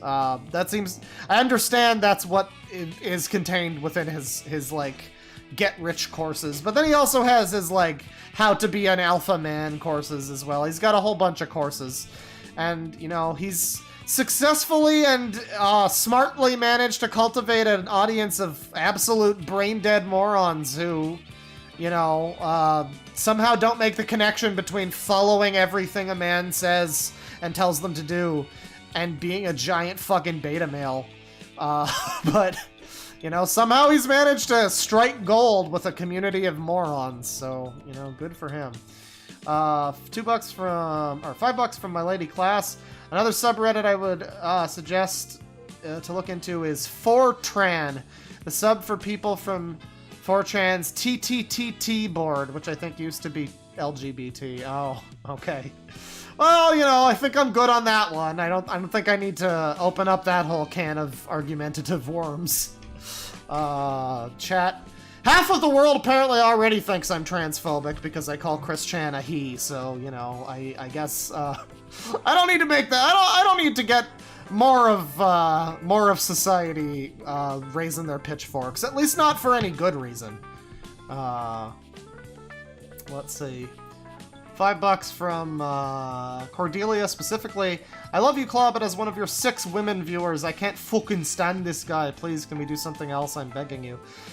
Nah, this stream was just Tate all the way down. I'm sorry. We had to do a lot of Tate speech today. Like I say, I don't promise a stream tomorrow, but if I do stream again tomorrow or whenever the next one is, I'll make up for it. I'll make up for it. No Tate. But we will look into the next super chat. $5 from my lady class. Will you ever look into Sneeko? He's an Andrew Tate wannabe. Yeah, he is an interesting gentleman. I know I mean, again, he's one of these people you can't claim, oh, he believes this or thinks this, because most of what he says is like Andrew Tate, just complete bullshit meant to get controversy. But his thing was claiming that he liked the movie Cuties, and that, you know, Charlie was like a pedophile or something because he was the one that was obsessed with the, you know, what the movie is about or whatever. Yeah, I mentioned earlier, like, the big thing with Sneeko was he tried to start shit with Charlie, which, like, just, you know, Charlie, a guy who basically, he leads and people follow. He, is really laid back and doesn't let people get to him. You know, he's basically what these alpha people claim they want to be or claim that they're selling to people, you know, that kind of ideal. And it's like he started making a bunch of comments about Charlie's girlfriend, and, you know, he made this video that was just like, yep, I have a girlfriend, that's correct. It's complete water off a duck's back. And it's like, well, you picked possibly the worst person to go up against as an alpha male grifter or whatever you are. Like, you go up against someone who could, I think Charlie could reasonably be defined as what you would consider alpha or sigma or whatever, you know. He's just a cool guy who doesn't follow a bunch of trends or whatever, you know what I mean? As opposed to the Andrew Tate people, which is, you know, yeah. I just think it's funny, like, you could have gone after someone like Bill Burr, who, like, another person who's just, like, a leader, doesn't take bullshit from people. He's just a cool, chill guy. Well, I don't know if you call Bill Burr chill, but, like, you know, these examples of people who maybe you don't want to point to them as, like, you know, maybe you don't want to contrast your own alpha male bullshit with this guy who's probably, like, more naturally what you're kind of going for. $5 from $2 from a lady class. Claw, please look into Andrew Tate's music. It's bad. I know it's pretty bad. I saw some people talk about it. I might look into it in some capacity, maybe an edited video, maybe a Patreon thing. But looking at music on stream is a whole thing. You wind up getting NBA'd. You know, I know. I'd prefer to not have this stream blocked worldwide, but I probably will because there was Friends footage. $5 from Victor Martinez. I miss when alpha and beta meant in what stage a video game was at the moment. Well, you know, I mean, I think alpha and beta are legitimate words that you can use to describe the way a person acts or something. I feel like, you know, like anything, like you can call somebody a cuck, and it's like, yeah, there are people who act like a cuck, you know. It's like, it's a word that's been a little overused by certain types of people, but, you know, they are not meaningless terms that mean nothing. Their meaning has been called into question quite a bit, obviously, by people like this, making you wonder, well, what really is an alpha if all of you people call yourself that, but you're all just following this dude, you know. I think I don't know what the definition of those words are, but I think on some level there's something to them. $2 from Autistic Wolf. Guy interviewing Tate kind of looks like your banjo bear. There was two guys. There was the like Indian dude, and then there was the dude who basically just looked like a crypto scammer. And the Indian dude was the one with the cigar, and I remember thinking like he was the one like, oh yeah, cigar man, super authentic, super manly.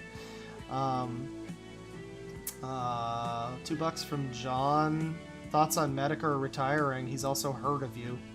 Well, I mean, you know, I exist in the same space as he does, so I assume that he has.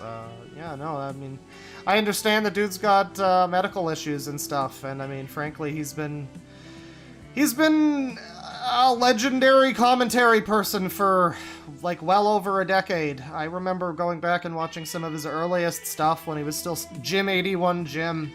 And I remember one of his earliest videos, he made this whole statement about like, oh, I don't want to just be like Retsupre out here. And he was comparing himself to Retsupre, and I was just like, wow, Jesus Christ, this really does go back quite a way, doesn't it? This genre of making fun of people being an idiot on the internet really does date back quite a ways. And yeah, no, he's been around for so long. I think, you know, it's unfortunate that he is apparently sick, and he has been for a while. But you know, the dude has earned his break, I think you could say. And yeah, I mean, the guy has had like 5 different aliases over the years. And then when he finally stuck with one, YouTube fucking shadow banned him and everything.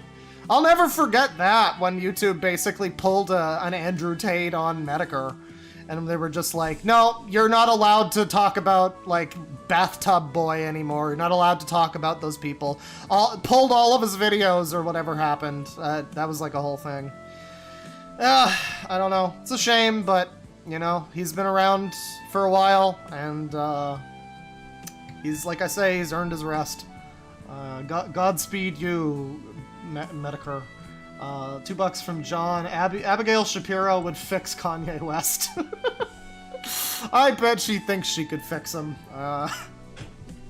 Listen, Abigail Shapiro could fix me if she wanted to. No, listen, I wouldn't be interested in Abigail Shapiro. She's like, looks too much like her brother. At least from the neck up. From the neck down, I mean, you know, cartoon wolf with his eyes bulging out. But 20 pounds from Post-Apocalyptica. Peterson suffered with depression, stress, and an addiction to anxiety meds after his wife got cancer. Working through all of that and dealing with internet fame probably messed with his head. Merry Christmas. Yeah, no, I mean, people gave Jordan Peterson a lot of shit, but like I say, I remember when he first came onto the scene, and the first thing that I think got him popular was just literally, it was one of those ridiculous, I mean, we have to just admit it was ridiculous. One of those, like, fucking liberal, like, riots at a school that was, like, legitimately about, like, I need a safe space, that kind of shit. And he was just like, no, this is stupid. That was basically what got him popular. And, yeah, I mean, I don't know. I didn't keep myself super up to date on everything that had to do with Jordan Peterson, because, you know, I don't know. I found it to be kind of just tiring, that whole space. I know he had that really bad Pink Floyd-ish song. I remember that. But no, I don't think that guy's like all bad. He's not as bad as someone like a Tate or an Alex Jones. I think he at least has some belief in what he says, even if he's maybe misguided or an idiot or whatever you think about him. I think he's at least not entirely just a grifter. But then I also don't know that much about him, like I say. Might be wrong. $10 from First Class Soldier. He doesn't want a wife or GF. He wants an employee. Yeah, or just somebody he can, like, you know, push around. Somebody who, you know, a yes man. Yeah. He's specifically not looking for a relationship, and that's what becomes pretty clear whenever he talks about relationships. $5 from Catcubus. It's not much, but here's $5 to spend as you please. So happy I made it in time for the stream. Well, I'm happy that you made it as well. It's nice to have you here. This one was a bit of an impromptu, random one that I just decided to do. Again, literally, I just woke up, I saw some Andrew Tate shit in my server, and I was just like, you know, I never have done a whole stream about this guy. I really should. And I didn't realize that today was the day he apparently got fucking arrested. long overdue based on what he was arrested for. But yeah, we'll have to see how that unfolds, I think. Let's see. $2 from Vanzy01. Do you watch Martin? I don't know who that is. 831 from Exiled Postman. He just comes off as really angry and miserable. Like, he's so defensive that he blames a show for ruining civilization. Well, there's jokes to be made about, like what was the meme? Ramona Flowers ruined a whole generation of women. You know, media is important, and the role that it plays in, like, showing people, you know, elements of society or whatever. You can certainly make an argument that, like, a TV show helped to contribute to this or that. But I don't think it's all Friends' fault, and I don't think it's really any Friends' fault. I would say Friends is a show with more or less some generally agreeable views about people. There's certainly some things that make it a bit dated, but, you know, it's also kind of forward-thinking for its time, which I guess is not something that Andrew Tate people want. They don't want things that are forward-thinking. They want to still exist in an era of their 79-year-old grandmother with 80 children. Let's see. $5 from Suashak. Smiley face. Thank you. Smiley face right back to you. 685 from Exiled Postman. So are these PUAs or incels? I genuinely cannot tell. Well, one of my earlier videos, I talked about a site called Red Pill Talk, and it was kind of both. I mean, it's like the Andrew Tate kind of thing. It's the same sort of, like, you know, disrespect bitches, you know, grind set, that whole sort of thing. And it was, like, very heavy crossover with the incel people, because the incel people are the ones who are going to be buying into that sort of thing and going to be assuming that that's the way that, you know, I don't know. They're going to be looking for role models, essentially. And so, yeah, there is a crossover of that, because it's incel people trying desperately to stop being incel people and not realizing that they're being scammed, which is a shame. And, you know, I definitely think that there is, again, you know, whatever you say about Andrew Tate, there's a discussion to be had about some of the things that he talks about, and he is actively a negative element of that discussion. But, yeah, why are so many young men becoming fucking mass shooters? Why are so many people turning into incels? My theory is Tinder. My theory is Tinder ruined a whole generation of people. That's my theory. But, I don't know. There is a question to be had there. Why things are this way? And I don't think he's answering that question. And I think he's making things worse. But he is asking that question. So I guess that's part of what draws people to him, you know. $2 from Stephen Victoria. Small ball energy. Why, yes, Greta. I knew you did have small balls. Thank you for confirming it. $2 from Just Larm. New year, new Penix. Here's to another year of Claw. Yeah, like a Penix rising from the ashes, goddammit. Thank you. $2 from Stephen Victoria. Andrew Tate. Smiley face. Oh, see, he made the joke that everybody's been making the whole stream. That's a good joke, though. It's timeless. It's a timeless one. 449 from Exiled Postman. Sometimes he pulls on it so hard he rips the skin. You know, his daddy told him not to be ashamed of running out on your children. $5 from Mysterious Senor Hilter. Only A380s of a certain configuration have onboard showers. Based on the Arabic on the door, I'm assuming it's an Emirates plane he's showering in. Yeah, he did say that. I don't know, I guess I just didn't comprehend that somebody would be fucking flexing over their terrible financial decision to spend way too much on a plane ticket on a regular airplane rather than just getting... You'd think that Andrew Tate would be the private jet type. I mean, I would if I had Andrew Tate money. That's just more responsible than fucking buying, you know... I mean, I guess it's not responsible to the environment. But to your own bank account, it's probably cheaper to do that than buying a $20,000 fucking plane ticket. But again, he's got fuck you money. He wants to flaunt it or whatever. So I guess when you have that much money, it's up to you to do with it what you want. But, you know, it's also up to the rest of us to go, boy, you're stupid. $5 from Furfag Supreme. I want to see other people's reactions as he's yelling to himself in the shower.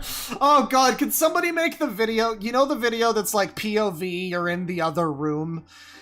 We need that, where it's like you're sitting on an airplane and you just hear muffled from around the corner in the lavatory. You know, you see the occupied light is on, and you just hear like, "Oh, I'm going to have a shower, guys, I'm flying." Like, somebody needs to be on a plane when they record it, and they can you know, they can do the whole experience. They can be like looking at their watch and just be like, "What is that guy saying? What?" They try to like take out their iPad and watch something, and then the guy Tate just keeps talking, and he's like, "I can't focus on Downton Abbey because he keeps talking about how he's showering in the plane." That would be great. I really want to see that video. $2 from Psy, Andrew Tate. We got another one. 513 from Exiled Postman. It's like when Dick Masterson went on Dr. Phil, but actually serious. Well, yeah, Dick Masterson is at least kind of a troll, isn't he? I mean, at least he's a little more honest about it than Andrew Tate is.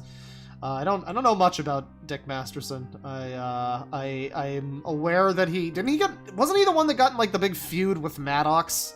I guess he's kind of like a right-wing dude or something. I don't know much about him, but I think he's one of those divisive figures. But I generally hear less negative about him than some of those types. $100 from Piles. Hey, Claw, I've been watching your streams for years and have only recently been able to super chat. Boy, fucking have you. Did you hit the lottery or something, dude? Thank you. But plus you introduced me to RLM, Vinny, and more, but you were still my go-to. Well, thank you very much. Great music, too. I'm in your debt, man. Huge influence. Happy New Year's. Well, that's a very, very kind message. Thank you. I appreciate that. And yeah, I mean, that's the nicest thing you can say to me is I got you to check out other stuff that I like, because that's my whole you know, when I started making videos, a lot of what drove me to make them was, oh dude, I can make people listen to this cool music that I like if I just put it in the background. And like so when you watch some of my earlier videos, you might be able to tell the music is a little overpowering. You can't really hear me that much because I was so focused on that. I just wanted to like, yeah, I want people to hear this cool music I like. I want people to see these like stupid reaction images that I use, like, because I think this stuff is cool. And it's really nice when people are like, yeah, you know, I checked out this thing because you mentioned it or whatever. And I very, very happy to do that to people. You know, I know I sound like a broken record, but the newest one is, if you haven't played Persona 5, you really should. Again, it's a pretty obvious thing to say at this point because it's a very popular game, but it's one of those ones that you like write off and you're like, it's just one of those popular games, whatever. But then you play it and you're like, oh yeah, no, oh. This is the best of a series that has already been critically acclaimed for like a decade. I see. This is a very very good game. So yeah, if you want some new influence, do what I say. Follow my Andrew Tate advice and play 100 hours of Persona 5, and you'll enjoy it probably, or you won't and you'll hate me for it. But you know. You might at least like the music. If you don't at least like the music, then I have nothing to say to you. You can just leave the community, frankly. 692. Thank you very much, by the way, Piles. Thank you. You've been super chatting like every stream now, so I have to make sure I stagger my streams more so that I don't drain your entire account. I'm sorry. I gotta like stream once every 2 weeks, so it's like, oh geez. Piles is gonna have to remortgage. I feel bad, but I assume you're being wise with your money. You're not being a complete Andrew Tate. I'm assuming that you are just in a position where you're able to send me that, and I do appreciate it, so thank you. 692 from Exiled Postman. I've played every Earthworm Jim game, and I have the series. He has no idea what he's talking about when he says worms have never performed valor. That's true! Earthworm Jim, I was sitting there when he said that, I'm like, there's gotta be some kind of a story of a worm that's like, and yeah, Earthworm Jim. Although I will say Earthworm Jim 3D on the N64 kind of cancels out any positivity that Earthworm Jim brought to the world. Because I never had the first two. And then I played them, and they're kind of not really very good, to be honest. I mean, at least I don't like them. They're a little too... They're like those SNES games that are a little too focused on looking good, and so all the sprites are giant, and it's just not that. It's not that fun to me, but I owned the 3D one as a kid, and it was one of those games that I had where I'm like, I didn't realize, like, you're a kid, you're stupid, you don't necessarily realize that one game is better than another. You're just like, oh, well, I like this game. I played and beat Mario 64 several times, but I sure can't beat the first boss of Earthworm Jim 3D, and I don't know why. And then you go back later and you're like, oh, that's why. So yeah, that's sadly, I think my Earthworm Jim experience has been colored by that game. I don't think it'll ever be the same. Although I did have a game that was like a fucking freeware. It wasn't freeware. It wasn't. It was like E-Games or E-Zone or whatever. It was E-Games. The people that had like Galaxy of Games, they had like a clone of Earthworm Jim called Crazy Drake, and I remember playing that as a kid, and I remember liking that. I had the demo. And that's my Earthworm Jim. We need a Crazy Drake reboot. Although, really, we need a Speedy Egbert reboot. Like, I really need to do a Speedy Egbert stream. Bring him into 2023, you know? $2 from Just Larm. Worms and or gamers, rise up. Rise up, my minions! $5 from C. Gaspacho. PP and also Poo Poo. Love you, Claw. You know, I agree, and furthermore, come. $5 from Shaft Slammer. Check out Asmongold. He accidentally killed his mom with a cigarette. What? Also, people who subscribe to NPC theory are NPCs themselves. Nah, dude, NPCs totally exist. There's so many people in the world. I remember in my days when I was like on Tinder or whatever, there were so many people that I would message and they'd be like, I'd be like, oh, what do you like to do for a good time? And they'd be like, oh, I like to drink and watch Marvel. And that's like their whole life. And it's like, that is an NPC. I don't know. They exist. It's alarming. And I don't know why, I don't know when it became like political. Maybe it always was, but I don't think it's a political thing. I think on any side of the spectrum, there are just people who need to think more and need to have more of a personality, you know? But I don't know. I guess it's easier to just watch the newest Marvel and just, you know, talk about that. Also, what the fuck? Did Asmongold kill his mom? What the fuck? Well, he says Asomgold. Asomgold? I'm assuming you just misspelled Asmongold. But is it Asomgold? I'm gonna have to look into this. Asomgold. No, I'm just getting Asmongold. Is this another guy?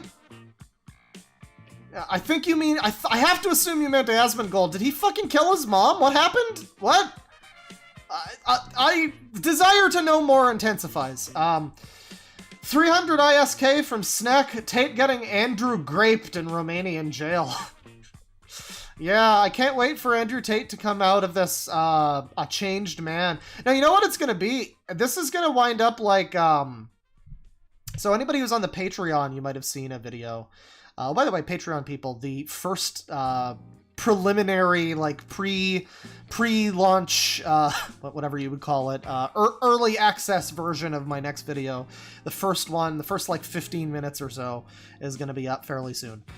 So be sure to check that out if you want to get some horrible 4chan goodness early, because I'm going to be updating that. But one of my early Patreon exclusive videos was one that I was originally just on YouTube, but the guy like sued me or whatever, you know, did the whole copyright thing, and I'm like, I am not gonna fight this dude, because this is the dude whose video I spend like 40 minutes detailing. He goes through how to like, what was the site? It was like how to manipulate a 19 years old girl and use her for sex. That was his course. That was the alpha, that was called Alpha Man Training, I think it was called.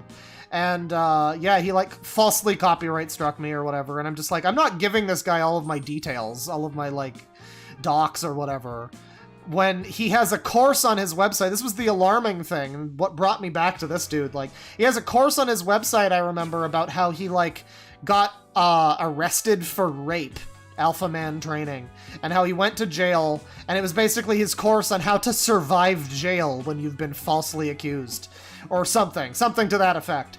And I'm just imagining now Andrew Tate might monetize this and just be like, I got arrested and it wasn't warranted and I didn't do anything, but I'm gonna teach you how to get through prison if you get arrested by the Matrix or something. Like, he's probably gonna wind up making a $50 course on how to survive prison or something. He's probably gonna wind up monetizing this if he doesn't just go to jail for a long time. Let's see. So, $2 from Wiggly Fungus. Some cultures celebrate Christmas on 7th of January. Christmas in January for the rest of us. Well, you know, some might say that Jesus' birthday is in fucking June or something too, so I don't know. Christmas is what you make of it. It's all year round if you want it to be. $5 from Silly Palm. I come back from Oregon for this crap. Screw this alpha smegma tapeworm. There is no Christmas. Baby Jesus was a lie. I read that in that way because it says Plinkett voice. So there you go. Baby Jesus is a lie. But I believe in Santa Christ. $5 from Glarn Boudin. Boudin. I think we had this discussion. It's nothing fancy. It's just Boudin.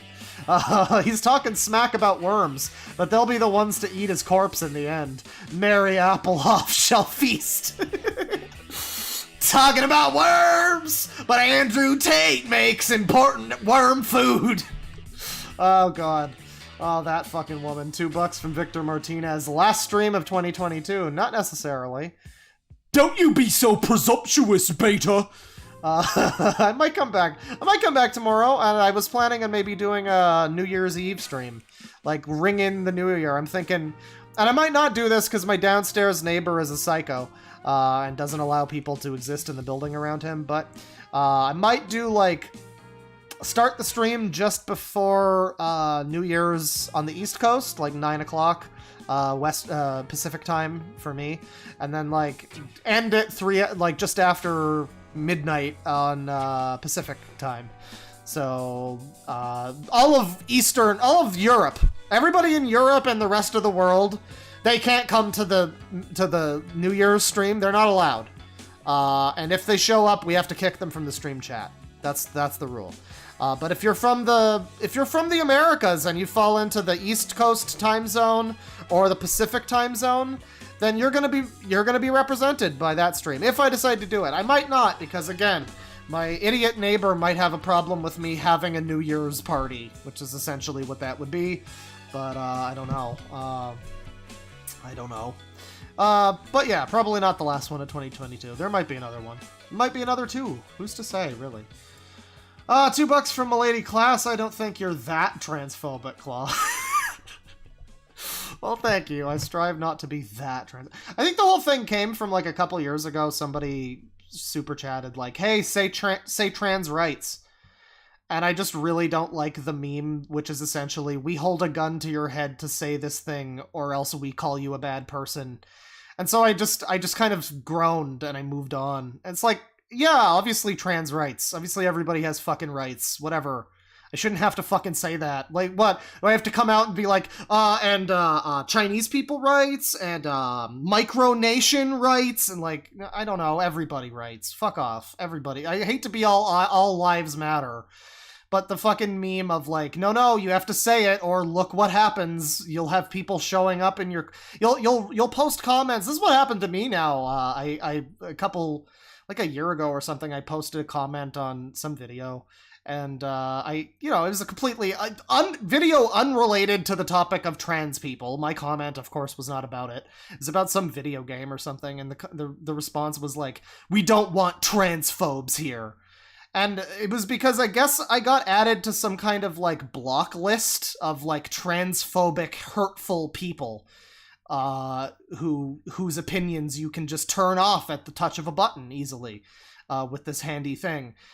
Which, of course, just immediately was like, oh, so it's the Randy Harper blockbot. It's that thing from it's that thing from Gamergate where you don't even have to have a conversation with a person, or actually know if they actually have any of the thoughts that you're like, you've decided that they have. You just press a little button and it's like, yeah, gee, I don't know why people are so hostile around this subject of, I don't know why there's such hostility around this subject. It's funny when you just get labeled this way for basically nothing. I guess the other reason was recently I basically just said on a stream like, yeah, I support Kiwi Farms over Keffels because Kiwi Farms fucking basically helped to stop a group of people who were sexually torturing animals, as well as a number of other bad people who have done bad things. And as far as we can tell, Keffels, as far as we can tell anyway, not saying anything for certain, but as far as we can tell,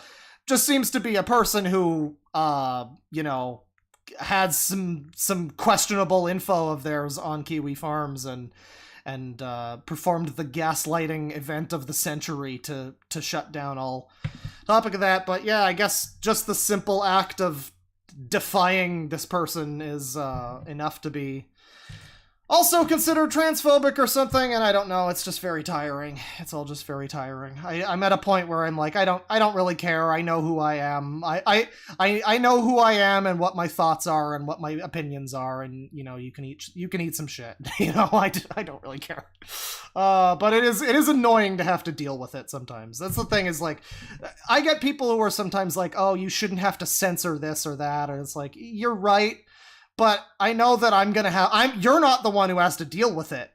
You're not the one who has to deal with people whining at you 2 years later because you said a word that was written in a 4chan post, like in a video of 4chan posts. You're not the one who has to deal with stupid simpletons. So sometimes it's easier to just kind of like, fine, whatever. Whatever will make you people happier if you'll just shut up and not bother me about this or that or whatever I'm whoever I'm hurting by existing. I'll just do it. Fine. Let's see. $5 from Furfag Supreme. To all the suckers that bought his courses, you fell for the Andrew bait. That's right. We need an edit of the old bait image that's got Andrew Tate's face. And then 239 from Exiled Postman. So do you think Tate was arrested by a lady cop? Well, maybe a female dog cop. You know, rushing head first into the bullets. I wonder what he was like when he got arrested. I wonder if he pissed his pants. $2 from My Lady Class. Do you support non-binary people and genders? This is a conversation I don't really... I got Halo in 50 minutes. I don't want to get into the whole thing. But suffice it to say, I support everybody being happy as long as you're not offensively stupid to the people around you. You know, people say don't hurt just be happy but don't hurt anybody. I'm going to go ahead and say, if you're one of these people, you know, if you're one of these people who comes out and says that they're like wasp gendered, yeah, no, that's stupid. I'm sorry. I think I'm not gonna pretend that that's not dumb. But anyways, yes, everybody just be happy, be a normal person, be a reasonable human being. And thank you for coming to my TED Talk. Thank you for coming to my Andrew Tate seminar. I appreciate your showing up and and trans rights. Good night, ladies and gentlemen. Oh god. And don't buy anything Andrew Tate tries to sell you. Good night, everybody.